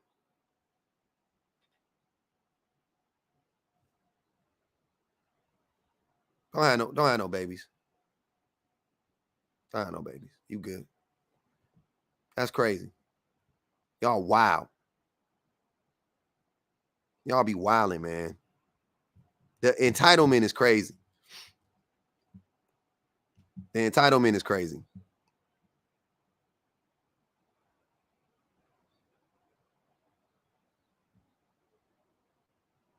Yeah. Yeah, you 40, you done. Yeah, De Niro and Pacino, disgusting. You gonna leave that baby without a father.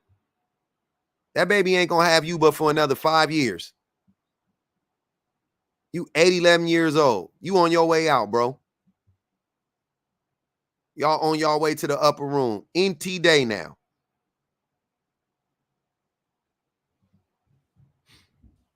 When they start sending you emails and they start asking you to buy your house from you, when they start talking about buying your house from you, you don't have no babies, man.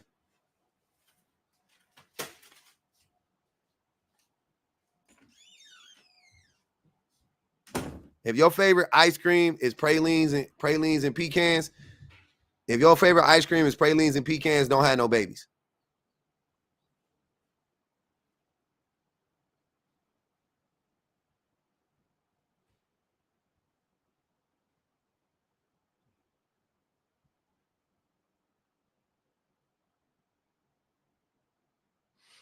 But Red Pill told me build myself up until I'm 45 and making 100K and get a 19-year-old virgin and start making babies.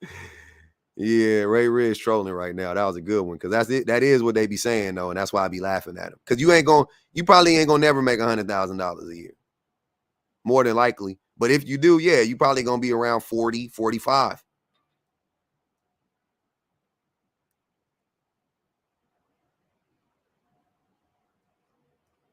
And $100,000 by the time you 45, Ray Riz, it ain't gonna be $100,000 no more. It's gonna be $40,000 now.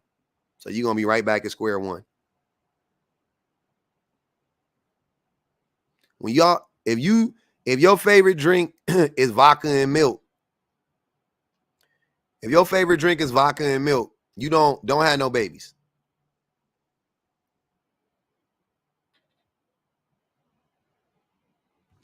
If you got to make an appointment for your gout flare up, don't have no babies.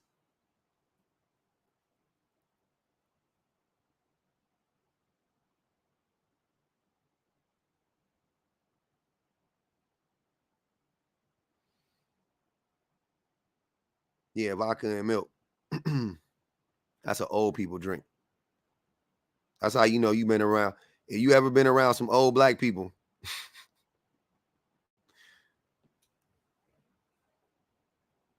yeah, vodka and milk. That's a real drink. Crazy.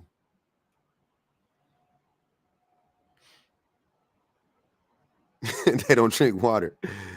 I don't know what old people be drinking. I don't know. Nah, butter pecan fire, Mo. Don't get it twisted. Butter pecan fire. It just ain't my favorite ice cream. It's fire though. I got about another 10 to 15 before I could like solidly say it's the best ice cream though. I got about 10. I got about 10 to 15.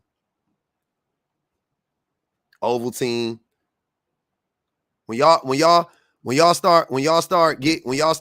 somebody hands you some snacks and you take the snacks and you read it and say, let me look at the sodium.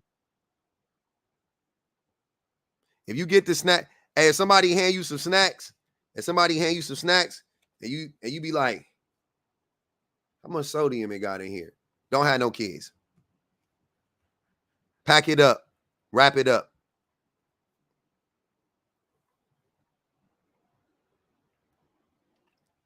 Wrap it up. If all your cologne is musky, like a heavy musk, all your cologne smell like leather, like it smell like it got leather in it. If those is the colognes you like the most, the colognes that got a lot of leather undertones in it, leather. If you like leathery colognes and perfumes, wrap it up.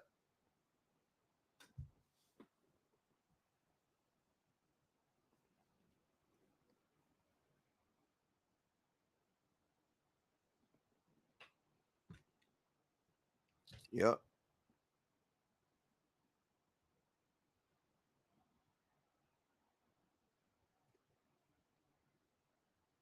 If you talking about, hey, if you've been out all day, like just doing normal activities, and you say something like, man, I can't wait to get home and take an Epsom salt bath.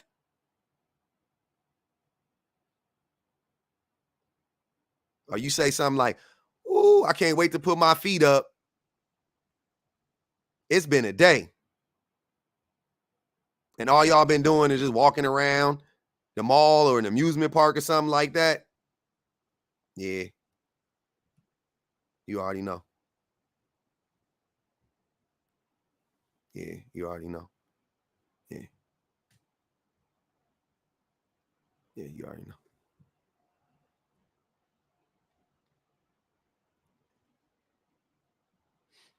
Mm-hmm. You already know what it is. Going to wrap it up, B.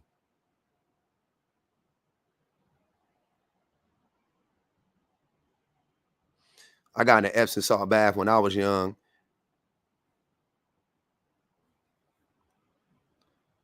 I feel like I got a 3rd-degree burn on my wiener. I jumped up. Ah!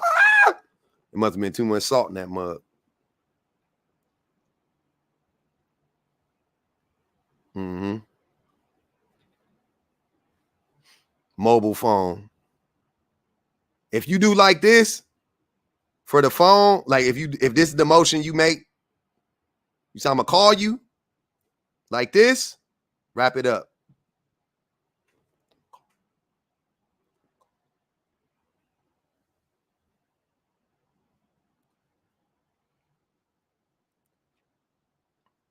Yeah.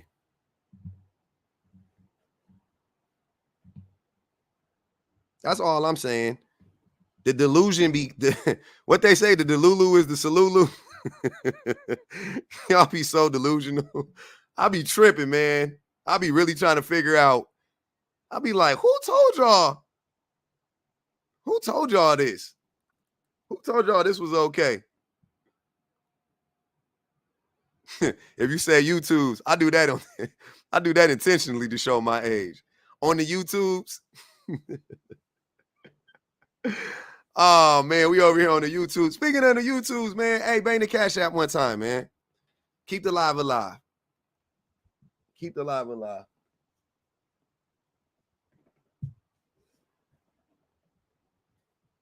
It's right there.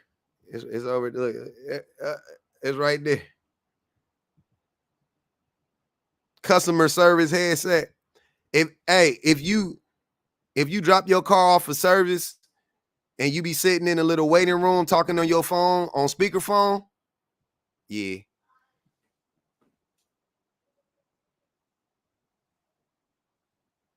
Yeah.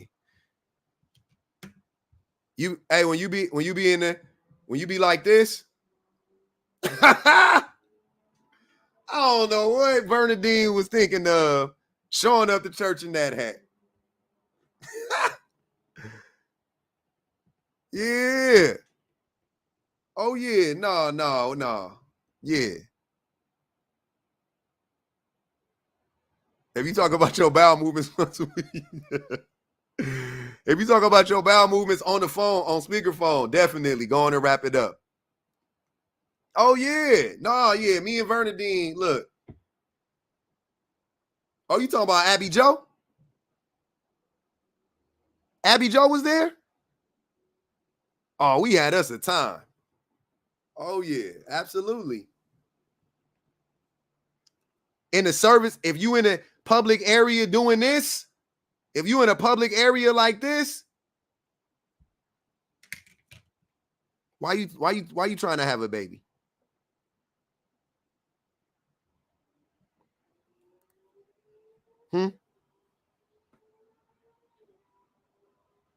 Some of these gonna hit some of y'all, just so you know. Some of these gonna hit close to home for some of y'all. Take a second with that. Sit with that.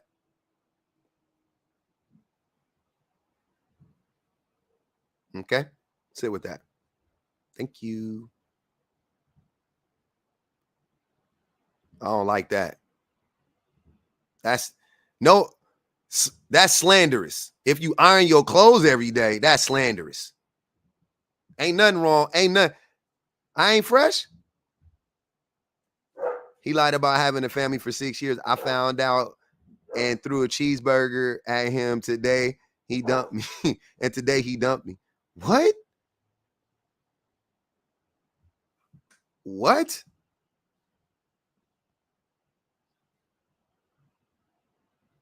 He lied about having a family for 6 years. I found out and threw a cheeseburger at him. Today he dumped you. How did he beat you? How did he beat you to get to dumping?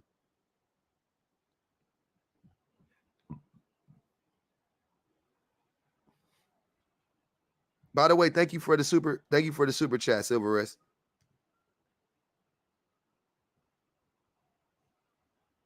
I'm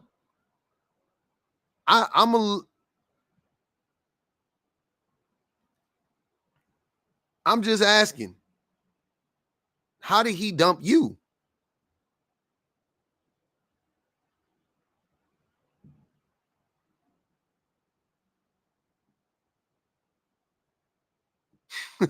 Regina says she feels attacked. Silverus, how did he dump you? How?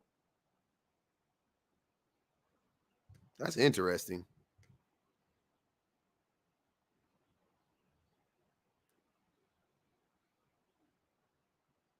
Mm, that's crazy. You got to sit with it, Regina. Ain't nothing person. We all, hey, we all catch a stray every now and again. Nobody's perfect. What kind of cheeseburger was it, by the way? Oh, she gonna tell us. I can't wait to hear this. What's going on? Hey, is this me? It's you. Hey, public. Oh my God. I've been following you for so long on TikTok, but I don't have enough followers to get on the live. Bet. But But you I'm here really happy now. that yeah, I'm here now. I'm really happy that you let me up. So I'm not gonna hold you. It seemed like you was kind of ready to get off, but yes. I was dealing with a guy for 6 years, and I found out that he had a family and a woman that he was living with. They have 3 kids. I did not know this the entire time. I had no idea. I don't know how. I know a lot of people gonna be like, "Oh, there were red flags." I mean, there probably were red flags, but I didn't identify them as red flags. And I found out today that not only did he have does he have the family, the woman with the 3 kids that he was living with, but he also has another woman who has twins on the way. So I found out today. Yes, crazy, right? I found out today, and I found out in the process of me getting him lunch. And I pulled up. He was in front of my house. He let down his window, and I shot the cheeseburger in his face. What kind of cheeseburger And was it? I'm sorry, Where was the cheeseburger from? McDonald. Oh yeah, you can throw it in. Don't nobody Oh care. yeah, exactly. It wasn't It was even like it. Five Guys or Whataburger, in and out Right. of. Yeah, you could throw it Yeah. McDonald's. Okay, that's fair. Right. You know, But it's just crazy because he dumped me. He was like, "I can't deal with this. That's disrespectful." And it's like, and then he tells me to take accountability for throwing the cheeseburger in his face. So it's what? just the yeah, it's just the weirdest thing. Like, I listen to your lives, public, and I'm not even gonna hold you. I used to be like, well, I don't want to name other people, so I used to listen to other people who claim that, male biology and, like, and all of these things were the reason why like males behave a certain way. Mhm. But what I'm starting to realize, even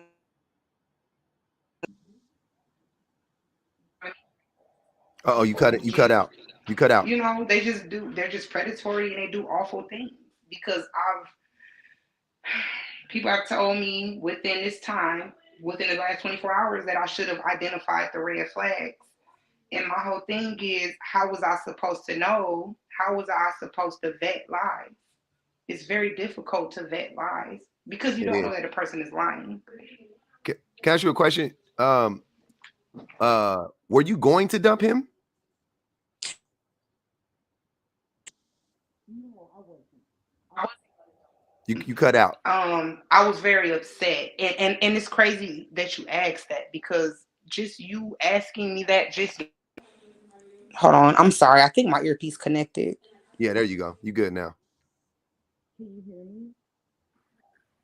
Now you Can you back hear out again. me? I can hear you now. Yeah. Okay. Okay, you can hear me now clear? Mm-hmm. Okay. Yeah, just you asking me, was I going to dump him? I'm not going to hold you. I don't think I was. I really don't. And I think that's something Mm. that, like, us as women, like, we kind of just, it's very silly because I should have, but he dumped me because of the cheeseburger that I threw at his, at him while he was in his car. He didn't. I don't think he dumped you because of the cheeseburger. I think he dumped you Right. because you found out. Right. Well, yeah. Yeah, I mean, well, absolutely. That makes sense. That makes sense. Yeah. I mean, it wasn't just necessarily the cheeseburger because, Yeah. like, yeah, yeah. I mean, I guess it was how I reacted to his disrespect. I guess I No, was. I'm telling you, I think I'm pretty sure that he was like, the jig is like, because he does this. This is what he does, like professionally at this point. He knows, like once the girl finds out, that's things just get worse, and now he has to worry about you like blowing up his spot and all this stuff. So better just to cut it and let you go. Had you like never been over his house or something? Yeah, absolutely. I've never been over his house. And in here's 6 years? In 6 years, and this is why I say like the red flags, like they were there. But see, he told me that I couldn't come over because he stayed with a woman and the kids. And I already told you that. But he told me that he stayed with some guys and that they had an agreement that they wouldn't have company because it was like, a few of guys that stayed there or whatever. I don't know. He just told me a whole lot of BS. And I was just kind of like, okay, but can I just give you like 20 seconds of a backstory, public? Please. I need, you can give me as much of the backstory as I need a lot more, but go ahead. I'm okay. listening. Well, I was married for 11 years. I'm currently 36. I got married at 19 and I was married for 11 years. So I really didn't have experience with guys or with dating or anything. Like I was very wet behind the ears, I guess you could say. I was very naive. So when I had left my marriage, I had got intertwined or entangled with this guy. And I thought that, I just honestly, I didn't know what to expect. I didn't. So, he's very charming. He's very handsome. He don't make a lot of money, but I've heard you in previous lives talk about this. He don't make a lot of money, but I was like, it's fine because I'm not dating you for what you could provide for me. I'm dating you for you. Like, I just like you. You know what I mean? So I kind of fell down that rabbit hole. I kind of fell down that trap. So yes, yeah, I never went over his house. So when he told me, oh yeah, I live with some dudes and we have this agreement that we're not going to have company because it's not just me here, it's other guys too. I was just kind of like, oh, okay, well, maybe that's how people do things. Like, I genuinely just didn't know. So in 6 years, y'all never, go ahead and ask. Go ahead. y'all never lived together, and No. you never went to his house. Nope, he always came over mine. Yeah, he always came over yours, and Yeah. that's kind of weird that y'all that he never was like, in 6 years it was like, let's live together, right? Because at some point it's well, and see, that's the thing, he did mention that he brought up, like, honestly, we had plans to live together. Oh and my God. So yeah, we did, but he kind of drug it on. Like, I know that it sounds crazy, and to a lot of women that are experienced or maybe never been through this, I understand that it sounds crazy, but I know I'm not the only woman that like this has happened to. So I hope somebody hears my testimony and they understand that, like you're not alone in this. Like, yeah, he did mention us living together. Actually, the story gets deep, public, because I lost everything because he told me that we were going to get a place together. So I changed my lease agreement from a yearly lease to a month to month. And I told him, I said, hey, if we're going to do this, we're going to do this. Because if we don't, I can't afford the month to month. I'm a school bus driver. So, I mean, I make $30 an hour in my state, but $30 an hour is nothing. Like, like we all know it's nothing. Yeah. So I told him, if I change my lease agreement, I can't. So, like, if I can't afford this, you're coming with me, right? And he's like, yeah, change it. We're going to get a place together. Well, he never came. This was 3 years ago. He never came. So, yeah. So I ended up losing everything and had to leave. But I still dealt with him. Like, I know it's crazy, but yeah. So I still believe. I'm sorry. Go ahead. No, go ahead. No. I want you to ask the questions because I was just about to say, I'm not Silvers. I'm gonna tell you the truth. I'm really not good at this stuff. I don't want to, because I'm not the most. I don't want to sound too harsh. No, go ahead, please. No, I'm not. I'm not gonna do it. I'm not. No matter what, I'm just not gonna do it. But hopefully you learned your lesson. That's all I'm gonna say. Hopefully you learned something from this. I mean, And let's keep this between us and the 317 people in here Yeah. because I wouldn't have came up if I wasn't ready to share public. I'm no, I telling know. you, I'm just like, this playing is, with you. I know. yeah, This no, good. keep Don't it worry. This 100 gonna with me, be please. the Because lot. honestly, yeah. You know, my lives get, you know, we cut them up and everything. So it's gonna be out Yeah, there. I know. That's cool. Go ahead. Chalk This it this up. You crack. could be like, this is the woman who didn't know nothing. Please don't be like her. Like, it's okay with me. This is wild. So Yeah. It's so my you truth. And I can send you receipts for it too. Like, I no, really I can. I can believe show you. you. I believe you. I've heard of diabolical stuff like this before. This is not unbelievable. It's Yeah. just like every time you hear it, you just like, wow, how did that Yeah. happen to you? You Yes. know. Yeah. I So this know. is It's crazy. he was baby Legion. Pretty much. He was Yes. baby Legion. Mm-hmm. Yes. And you're not gonna blow up his spot with his kids, with his wife, with his girl. You know what? I did not though. I will say this. When I had suspicions, and the only reason why I had suspicions was because, like, he didn't really take me on dates. Like I said, it was 6 years. He had never got me a birthday gift or anything. So I know it's crazy. I know it's wild, but he didn't. And I just didn't. I don't know. And I'm not even going to blame it on the fact that I was married for 11 years. So I really didn't deal with men. I didn't know. I can't even blame it on that because, I mean, I know he should have got me something. But no, I never blew his spot. But I will say this: I did, and I can show you receipts. I did reach out to his baby mama when I started to get speculations because I kept watching his Facebook lives, and I'm like, okay, it looks like you live in a family home. This doesn't look like a bachelor pad. So I reached out to the woman that I thought was his baby mama on Facebook, and it was her. And I asked him, I'm sorry, I asked her, I said, wow, so I almost said his name. I'm not going to do that because you might want to chop this up. So I said, wow, so this Say his name. dude, no, I'm not going to, well, I still don't want to out him, but he's going Why to get don't you want to outed. out him? His name is Jay. His name is Jay. Jay was abusing you for 6 years. Why don't you want to out him? Out him. Yeah, his name is Jay. So I reached out to his baby mama, which I'm definitely not going to out her because she was hurt too. No, she don't And I, deserve it. yeah, absolutely she doesn't. And I asked her, I said, and I came to her respectfully in Facebook Messenger. I said, wow, so I said, he has a family? And she responded very quickly. And she said, yes, he does. 11 years and 3 kids. I just knew he had two with her, but I didn't know he had three. He never told me about that, but she did.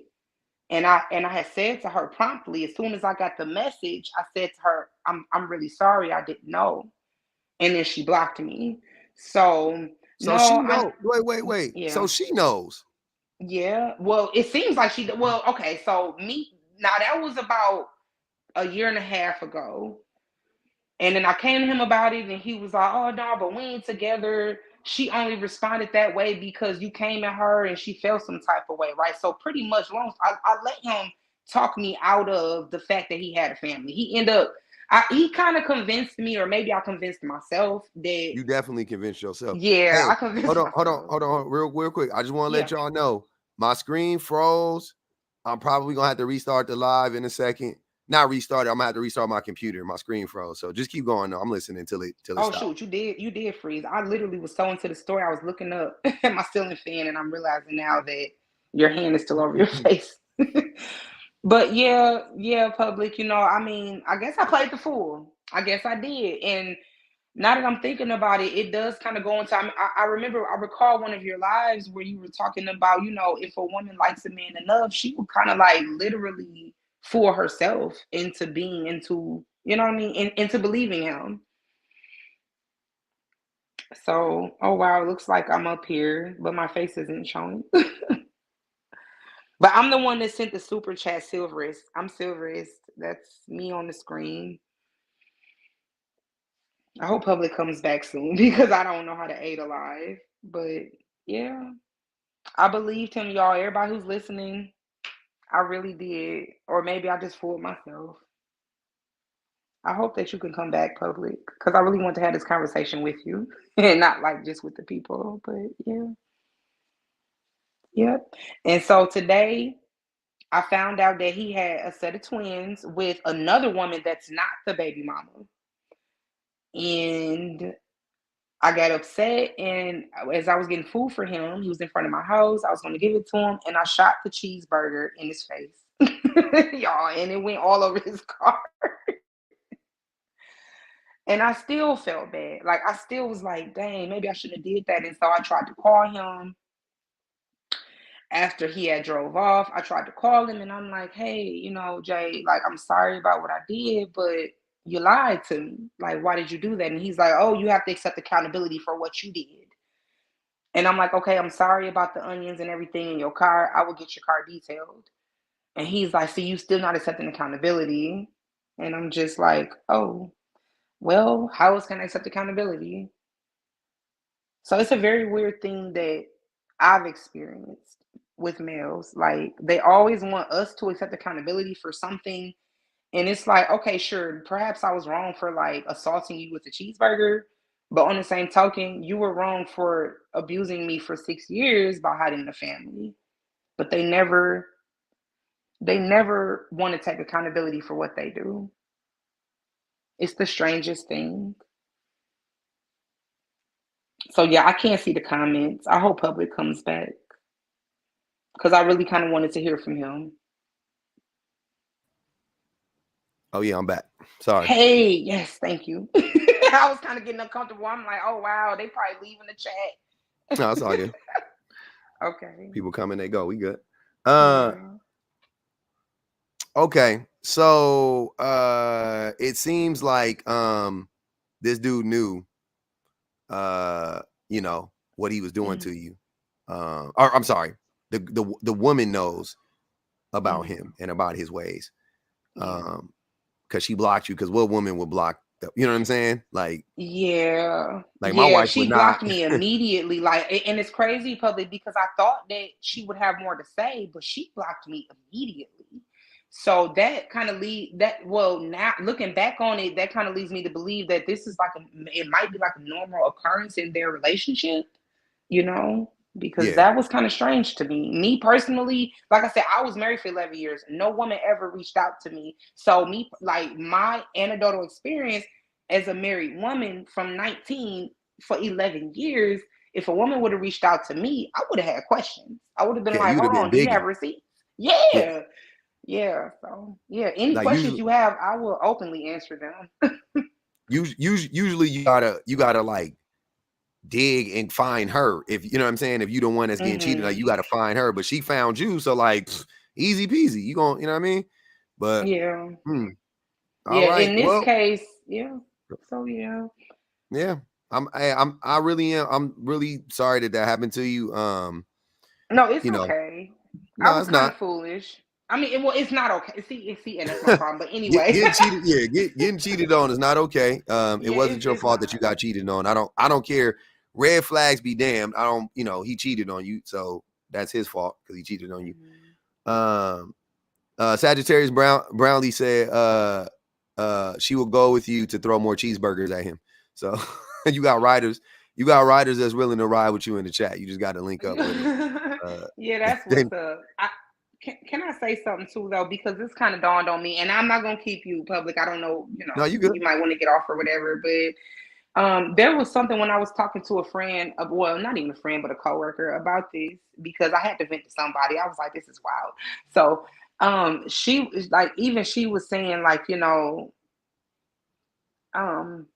well, I was saying to her, I kind of wish that, because I feel like his, baby mom, because they're not married, I feel like she knew about me already. And I kind of wish she would have said something to me. So I guess what I want to say to some of the women that might be in the chat, because I see this a lot on Facebook where women be like, oh, well, it ain't my man and this and that. Or sometimes women be like, I'm finna come at her as a woman. What I really wish is that she would have came to me as a woman. Like, because I wouldn't have wasted 6 years if I would have known. Like, Not if woman she to would have just woman. came, I mean, just however, or just came to me and been like, because here's the thing, public, I didn't know. Like, like, you know, I knew he was being disingenuous about certain things, but I didn't know it was a whole family and 3 kids. What And did you also What did you the think it other was? twins. What did you think it was when he was being disingenuous? What did you think? I thought maybe he was just indecisive or non-committal, but I Okay. didn't think that it was a whole woman. You know what I mean? Like with children. I didn't Mm-hmm. think it was that. I just thought like, okay, maybe he's non-committal. Maybe, you know what I mean? He might see something in me that he likes, but he might not be ready to settle because he's looking for a better woman.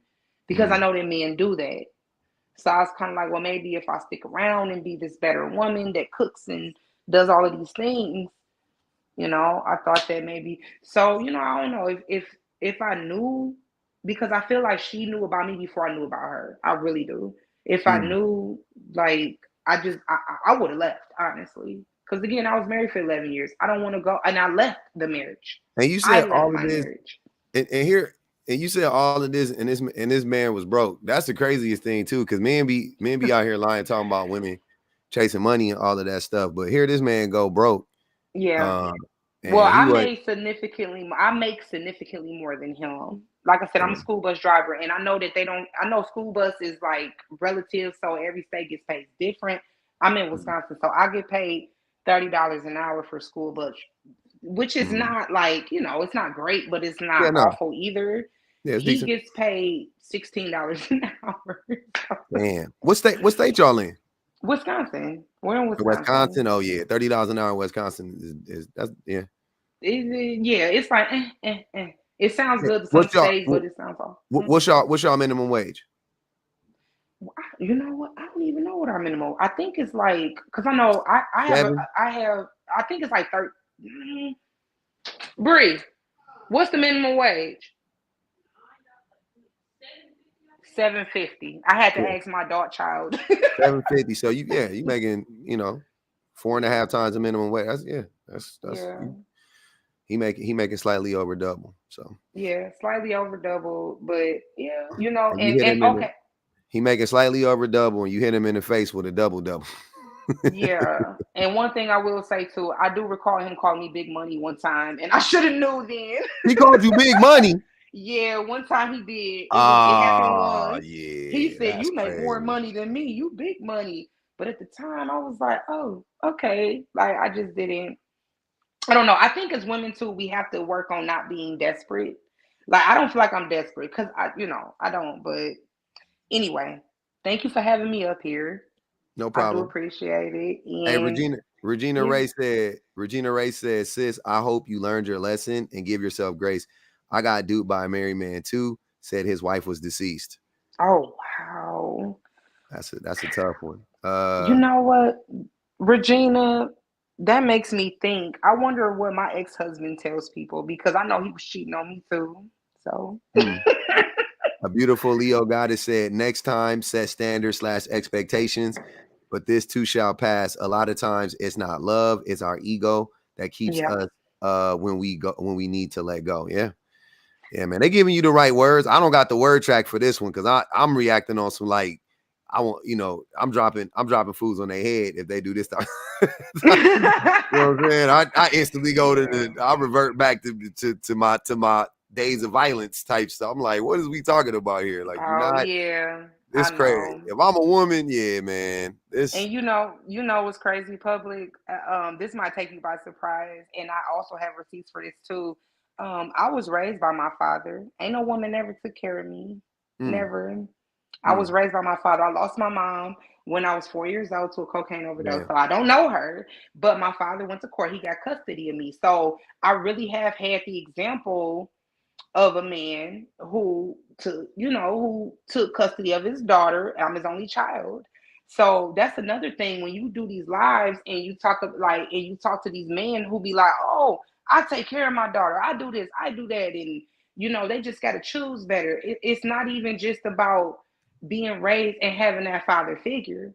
I'm a prime example of that. A lot of guys be like, oh, that's because it's single mothers. And no, it's not because it's single mothers. I was raised by a man who makes really good money. My dad is retired. He's retired, Mm, and he's not hurting for nothing. And I grew up with what my friends would call a silver spoon. So it's not even about a single mother. So I really dislike when people get on your panel and they try to blame, oh, you chose wrong, and then they try to blame it on the mothers. No, it's not that. I was raised by a man. Ain't no woman ever took care of me. And I still ended up in this, like, I married at 19. The guy that I married, he was 8 years older than me. He was 8 years older. Damn. So So he was 27. Damn. Gross. Yeah, and I was 19. Yeah. And my And dad your daddy hated it. and your daddy let that go, right? He did, but he didn't. My father, which I love him, bless his heart. He's very Christian, which I'm not. I don't subscribe to religion at all. But you know, he didn't like it. But you know, I was old enough to make my own decisions, so he couldn't stop it. Did he not like the age difference, or did he just not like the man? Honestly, I just talked to my father like 3 months ago about this. We talk every day, but 3 months ago he mentioned it. He really didn't like the man. The age difference to him was like neither here nor there to a certain degree, but he really didn't like the man. Bell said, please take the time to work on yourself. Appreciate the super chats, by the way, you guys. Please take the time to work on yourself to heal and grow. By the way, he's not done with you, but you have to decide if you're done with him. Best of luck. That's true. He probably gonna spin the block. Yeah. I ain't gonna put He's already spinning the block. I can see him hitting my TikTok now, but I'm about to block him. I'm too hurt. I can't deal. I can't. Yeah, that sounds like the best thing. No problem. I appreciate you coming up, Silverus. Come up anytime. Give us an update. All right. I would love to hear an update in the future. You know, like I definitely will. Public. I definitely will. I'm finna hop down. I definitely will give you an update. Honestly, I'm so open and honest about my life. Like I really wear my heart on my sleeve. So I'll let y'all know. I'll let y'all know if I get weak and I let them back in. I'll let y'all know if I get strong and I'll be like, no, F you, I'm not doing this no more. So I would definitely let y'all know. They said block them on everything, and I like that. All right. All right. Thank you. All right, Silverus. Damn.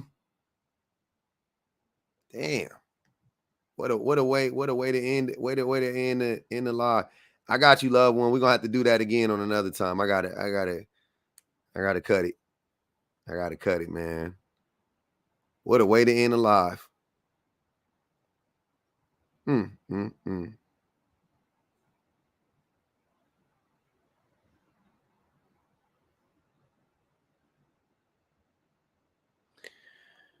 Well, there we have it. Another one for the books.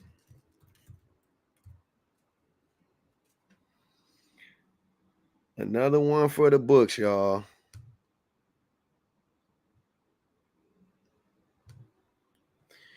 All right. Hey, I shout out everybody, man. Shout out everybody in the chat.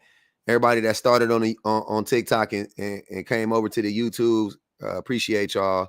Bang the cash out one time on the way out. Y'all know what it is. Let's keep the live alive. Appreciate everybody that let me get my my super chat Sagittarius, Regina, a beautiful Leo goddess, Bell Thanos, toast to this, Silverus. I appreciate y'all. Thanks for the super chat, you guys. Thanks for the stickers. Shout out to the best minds in the business. Y'all know what it is, man. Y'all know what it is. My phone's still dead. The charger's still not working. What is going on? No, I'm suspended on my main account. I got my two backups though. I was live earlier, but my phone died. And I was like, I ain't gonna even mess with it. We just gonna have some fun over here. Were you not entertained? That was a great live. I love that live. Sounds like he was a dip. I don't even know what that means.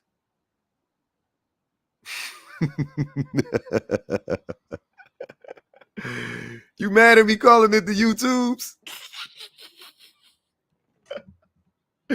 I love it now. Now y'all make it. Now I gotta say it. I'm gonna say it even more.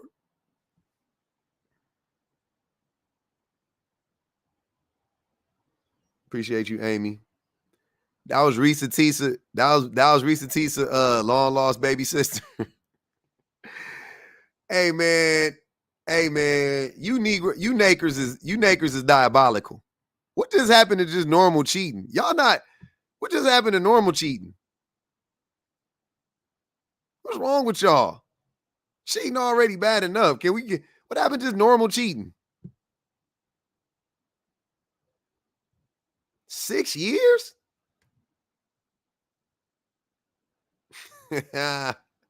Appreciate you. Appreciate you paying PR for a new charger. We got a pack of 6 of them. They was just they was the different ones. They wasn't the USB-C, that was a USB. Clerical error. We got it. We got it. Appreciate everybody that banged the Cash App. I can't see the Cash Apps right now. I'm sorry. I would have shouted y'all out too. Oh yeah. Silver is join the Discord. We got questions. We don't want to, we continue the conversation in Discord. It's in my bio. Copy the link. Do the verification process. Come join the Discord. And it's just fun in there. You find a lot of support in there too. Everybody be in there to support everybody. That thing that took on a life of its own. I don't even know. It's like an atrium. What's that? What's them things? Yeah, it's like an atrium. It's its own little ecosystem. Ecosystem is crazy. Appreciate you, April. I love it in there, man. I love it in there. The Discord be litty two titties. Stop buying from Team. Stop buying it from Temu. A terrarium. That's what it is. There you go. An atrium is like the little thing in between, yeah, in your house that you would put like with like plants and stuff. Yeah, terrarium. Yeah, exactly. You like put the stuff in a bottle, put a little seed in there. Got you. Hey, listen, I appreciate her telling her story. Some of us are too embarrassed to tell that BS we went through, tolerated. Absolutely.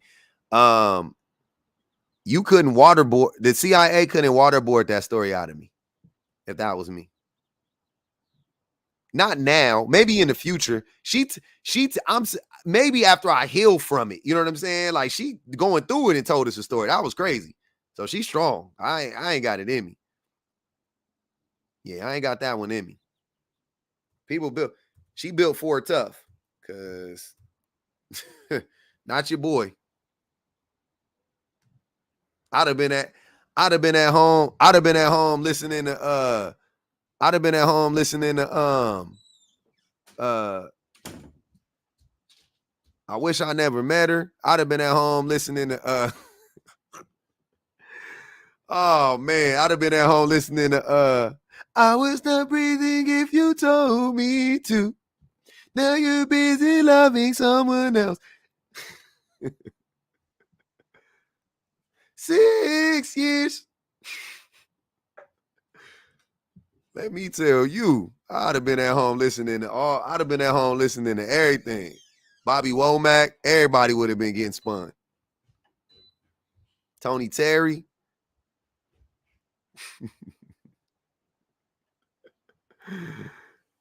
If you think you're lonely now.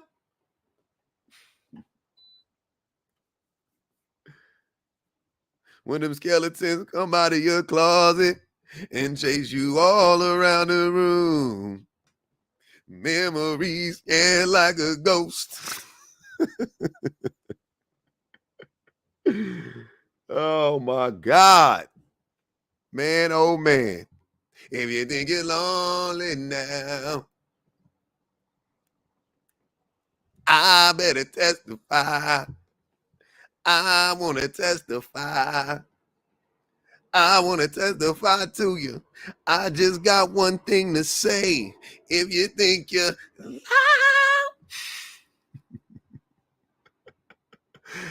music imitates life, absolutely. Ooh, yeah.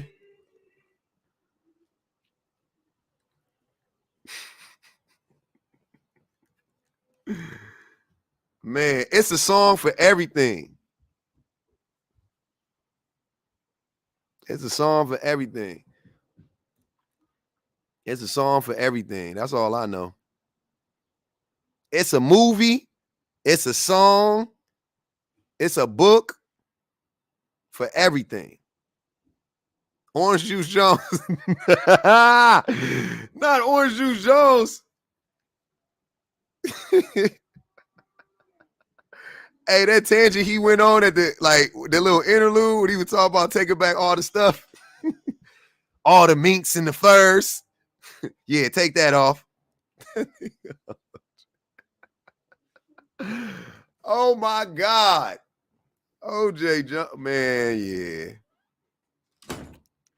Shit, trauma sells. I saw you and him. Walking in the rain. When I tell you. What's I'd have been listening to Blue Cantrell, Hit 'Em Up. I'd have been listening to what's my girl? I'd have been listening to Heard It All Before. I'd have been listening to what's the one talking about? Was it Jasmine? I'd have been talking about busting out windows, all types of stuff, man. Let me tell you. Drew Hill. I got a feeling I can't turn it loose. That somebody else getting next to you. Can't walk around like I was your fool. 'Cause being who I am, I can't lose my cool. My friends keep saying that something going wrong. But deep in my heart, babe, I hope they're wrong. Somebody, and when they did like this, somebody sleeping in my bed, messing with my head, taking my place. I'd have been in that bug crying in a balled up fetal position, crying. Speaker in the shower with me on the ground, water, lukewarm water on the ground, crying, folded up like a lawn chair. Ain't no way. If you want to dance, I can make you dance. If you want to move, I can make you move. Drew Hill.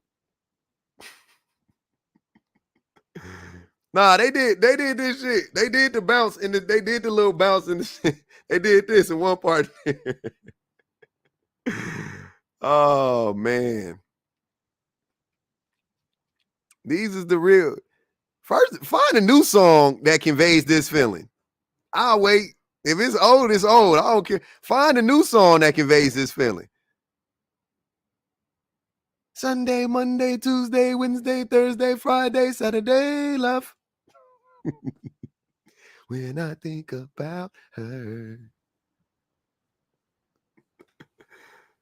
Hey, Cisco was mad as hell at Woody fat ass for not working out, getting in shape, and hitting the dance move. Woody slowed down the whole group. Woody slowed down the whole group.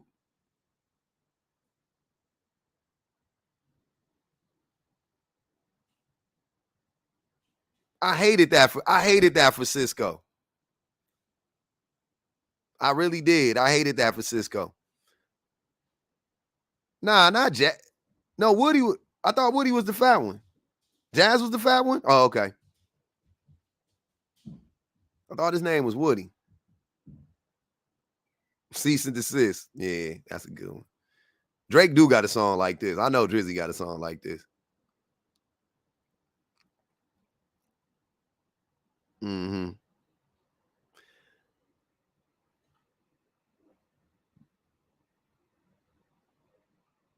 Damn. You know who really got a lot of these though. That boy that's locked up. That boy that fighting for my fucking life.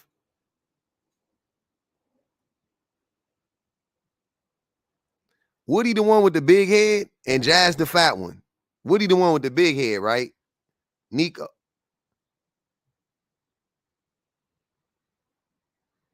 It was Jazz, yeah. My fault. Yeah, Woody the one looked like he did like that, and his forehead got like this part of his head got bigger.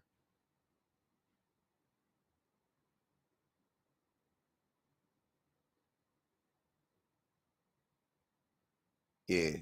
That boy Kells got a few. 2 or 3 jumped in my head instantly with Kells. I ain't gonna even name them. But 2 or 3 slid up in there. I was like, damn. But yeah, man. Hey, anyways, we did it. I was trying to get to 3 hours. I got to 2 hours and 56 minutes. R. Kelly, I'm mad at R. Kelly because R. Kelly messed it up for all of us. We can't have nothing nice. You know what I'm saying? We can't have nothing nice. How you take away the best R&B artist of all time? Just whole catalog in the dumps. Crazy.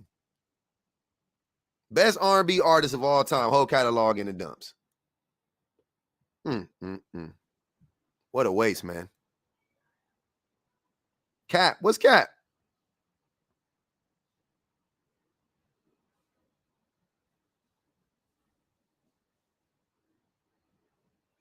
I don't like playing.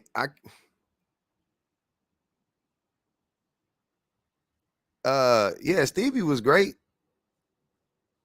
R. Kelly is the best R&B artist of all time. No, I don't. I said what I said. I love Stevie Wonder. You can't don't do that to me. Stevie was that guy. R. Kelly is the best R&B, the greatest R&B artist of all time. Ain't no. Come on now, what are we doing here? Come on now, what are we doing here? Come on, yeah. Look, R. Kelly is the best R&B artist of all time, and Jodeci was the best R&B group of all time. It just so happened they came out the 90s. It ain't my fault. I didn't make the rules. I'm just telling y'all that right now. Stevie hard. I would give it to Marvin before I gave it to Stevie. But Stevie hard. Stevie hard. But yeah, nah. I'm giving it to that boy Kells. We forget. I think did y'all forget about R. Kelly? Did we? Okay. I think we might have forgot about Kells. I think we forgot about Kells, man. I don't know. I think we might have forgot about that guy.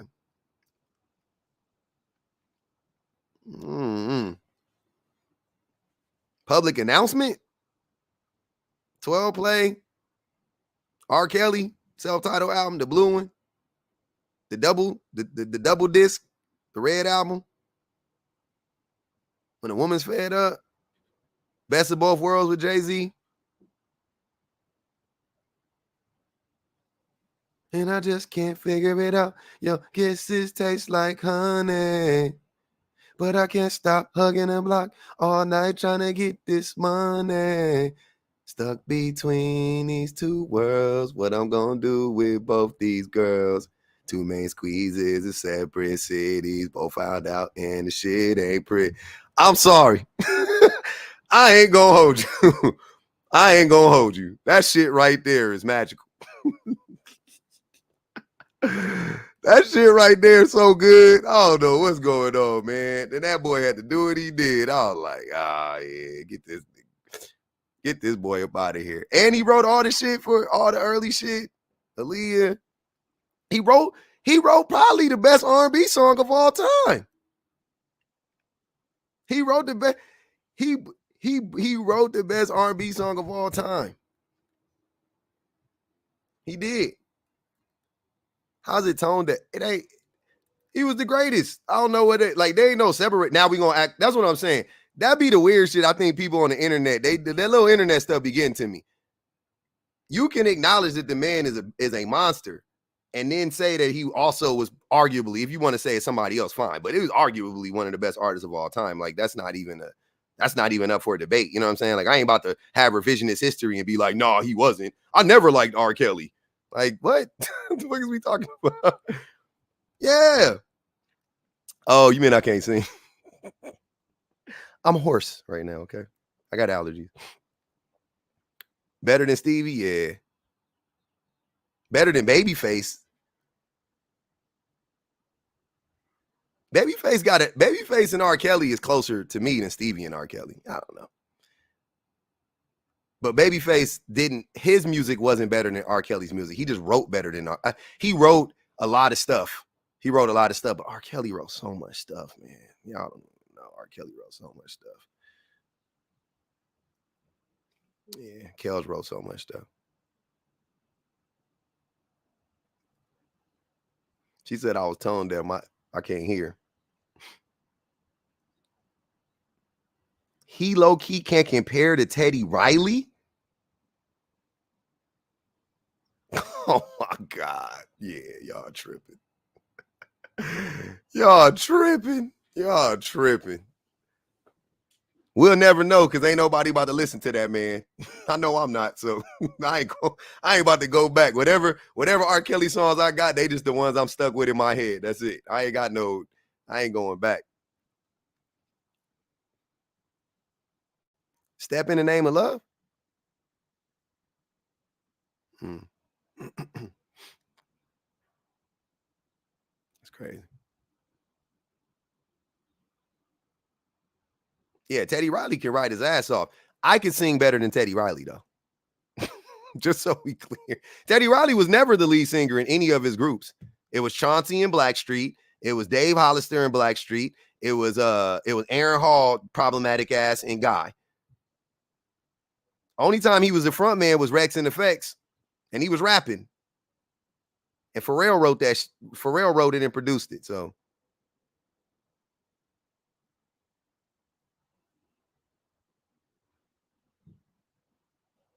lately is hard. Lately is hard. That's what I'm trying to tell you. Jodeci remade like some of the greatest songs, and I ain't gonna lie. I like both the versions better than the originals. I like Casey lately. Look, real quick. I was about 10, 11 years old. I was in love with this girl. Her name was Amber. Amber was she was the prettiest girl I ever met.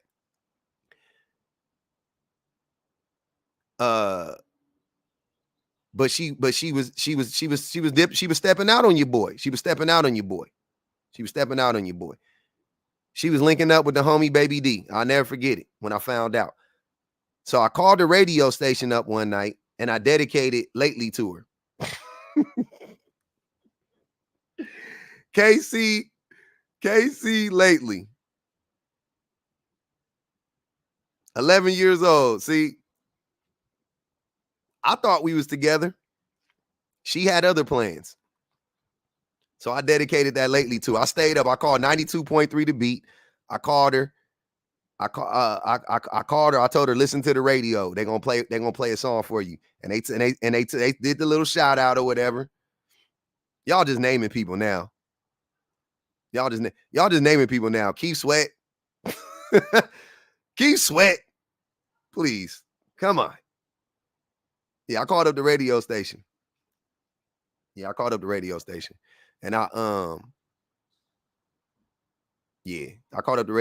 I told him the song. It might have been Theo. It was late night. It was a late night. It was a late night one. I called him up. I was like, hey, I want to dedicate Lately to my girl Amber. Yep. It came on like 30 minutes later. I don't know if she ever heard it though. She never told me. We cool now though. we been squashed that. We friends. But yeah, that hurt. That was heartbreak. I could have turned. You know what's crazy? I done had some heartbreaks here and there.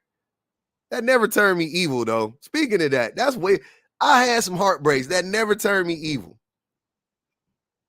I was 11 years old. She broke my heart. I was crushed. She was by far the prettiest girl. I like that. I never liked the girl as much as I liked her up until that point. Of course, at 11 years old, I had girlfriends, whatever, but she was the best. Look, this is how much I liked her. Yeah, if y'all know anything about gang activities, this is mid 90s. This is early 90s. This is 90, 93, 92, 93. I called 2 buses to go to her house on the other side of town where the gangs was the most active. Nah, Baby D wasn't better than me. Y'all tripping. That's my guy too. He lived closer to her. He lived on the east side. I lived on the west side. It wasn't no looks thing. What y'all don't do that. Not too much. It's Long Beach. So but yeah, nah. So she lived on the east side. I called 2 buses. Oh, you said yo Baby D. You talking about a different Baby D. a beautiful. I got you. You talking about somebody else? I thought you talking about this baby. I was like, nah, not this baby D. Yeah, I risked it all. I went over there. And yeah, I was in, I was on a whole different side of town, out of bounds. The whole hood was following me too. When I came in, they was like, "Who you here to see?" I was like, "Amber." They was like, "We gonna take you to her house at 11." Yep.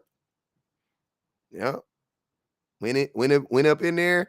Got she came to her back window. She was in the 2-3 story apartment building. She was on like the second or third floor. She came to her window. We had to have our whole conversation in front of the hood. I had to tell her how much I liked her and I just wanted to see her and all that stuff. And she was doing this stuff and she was on punishment. She couldn't come outside.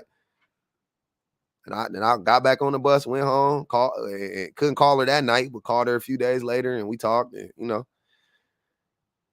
yeah, man. And she broke my heart. But that never changed me. Oh yeah. WAP. Nah, you disrespectful. I was 11. Wasn't no WAP involved. It was exactly, Melinda. It was puppy love at best. She was 11. She was on punishment.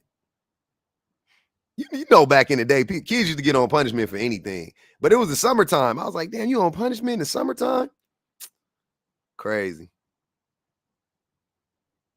Yeah, devastated. Had me singing that lately.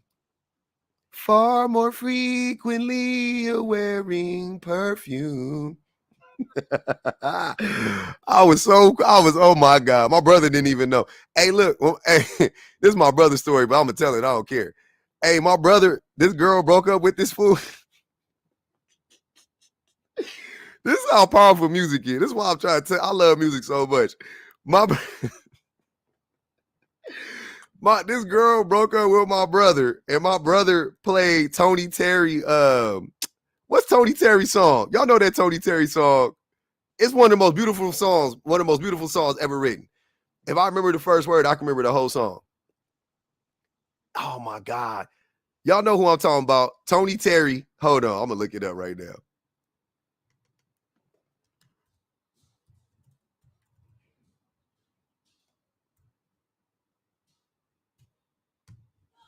When I'm With You. Y'all got it. Hey. When I'm with you. Hey, my brother played that song in a weekend. All right, so there's 48 hours in a weekend. I'm not playing, y'all. Y'all gonna think I'm playing.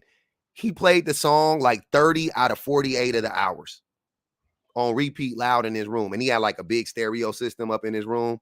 And we just had to, it's for real what I feel when I'm with you.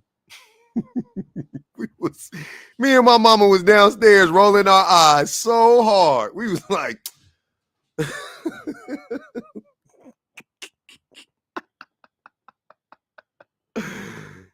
your warm embrace, your smile. I was like, man, come on, bro. When I see him, I'm gonna mention that we about to go on vacation in 2 weeks. Me and my brother, we going on vacation. I'm about to play it in the house. 30 of the 48. I'm not playing. Y'all think I'm joking? It might have been more. It was at least 38 out of 48 hours. He had it on repeat. His girl, I remember the girl. Her name was Nia. The girl's name was Nia. She broke up with him. No, yeah, it was Nia. Nia broke up with him. He was high school age, maybe he had to be high school age because my brother had his first baby when he was 19, and he met his baby mama. He met her when he was 18, so it was before that. So it was about 16. He was about 16. He had moved out when he was 19 too, when he had his first kid, so he was already gone by then. So yeah, it was about 16. So I was about 10. He's 6 years older than me. I was about 10-ish, somewhere around there. Yeah, man, that boy was hurt. That boy was hurt. That boy was up there hugging that pillow tight. So yeah, we sensitive over here. Me and my brother, we been sensitive. We been some sensies. Nah, I never been a simp. I never been into simping. That's never been my thing. Like I tell, I could cupcake with the best of them. I never was into simping though. I never let like women like run over me or like any. I never got on that type of time. That wasn't ever my thing.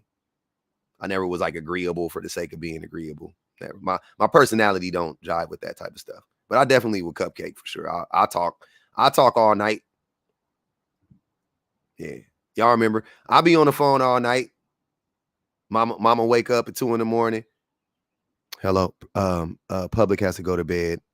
Yes, I'm sorry. Hang up my phone right now. Public has to go to bed. Good night. Good night, you guys. It's 2 o'clock in the morning. Public has to go to bed. This better not be a long distance call. Good night.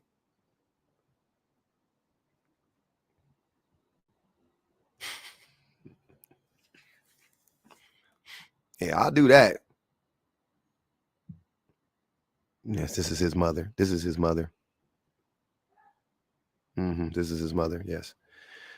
Public has to go to bed. Yes. Yeah, I did that. I used to be like, why you look? I could stay up and look. Here's the thing.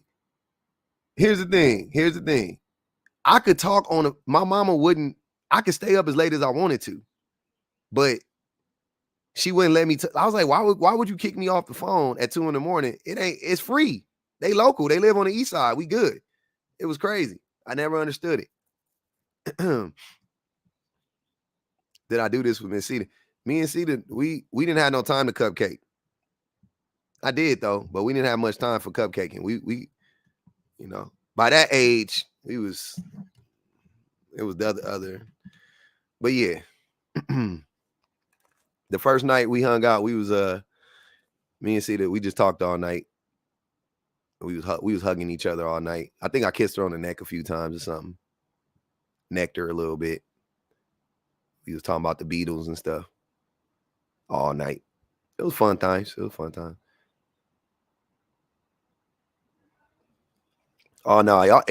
If you can't tell, I can talk. I'm still live. Yeah, we on a marathon live. I'm actually ending it right now. I'm just talking. We're gonna cut all of this out. This ain't gonna be on the live. This is just funny to me.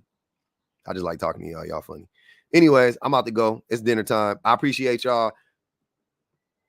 We'll be back tomorrow. I get my main page back. Hey, everybody on X, Twitter, whatever you call it. I was live on Twitter too. I don't even know what it looked like, but y'all can see it's too dark in here and I can't cut my light on. It's broke. I got to get a new light too. So I'm gonna holler.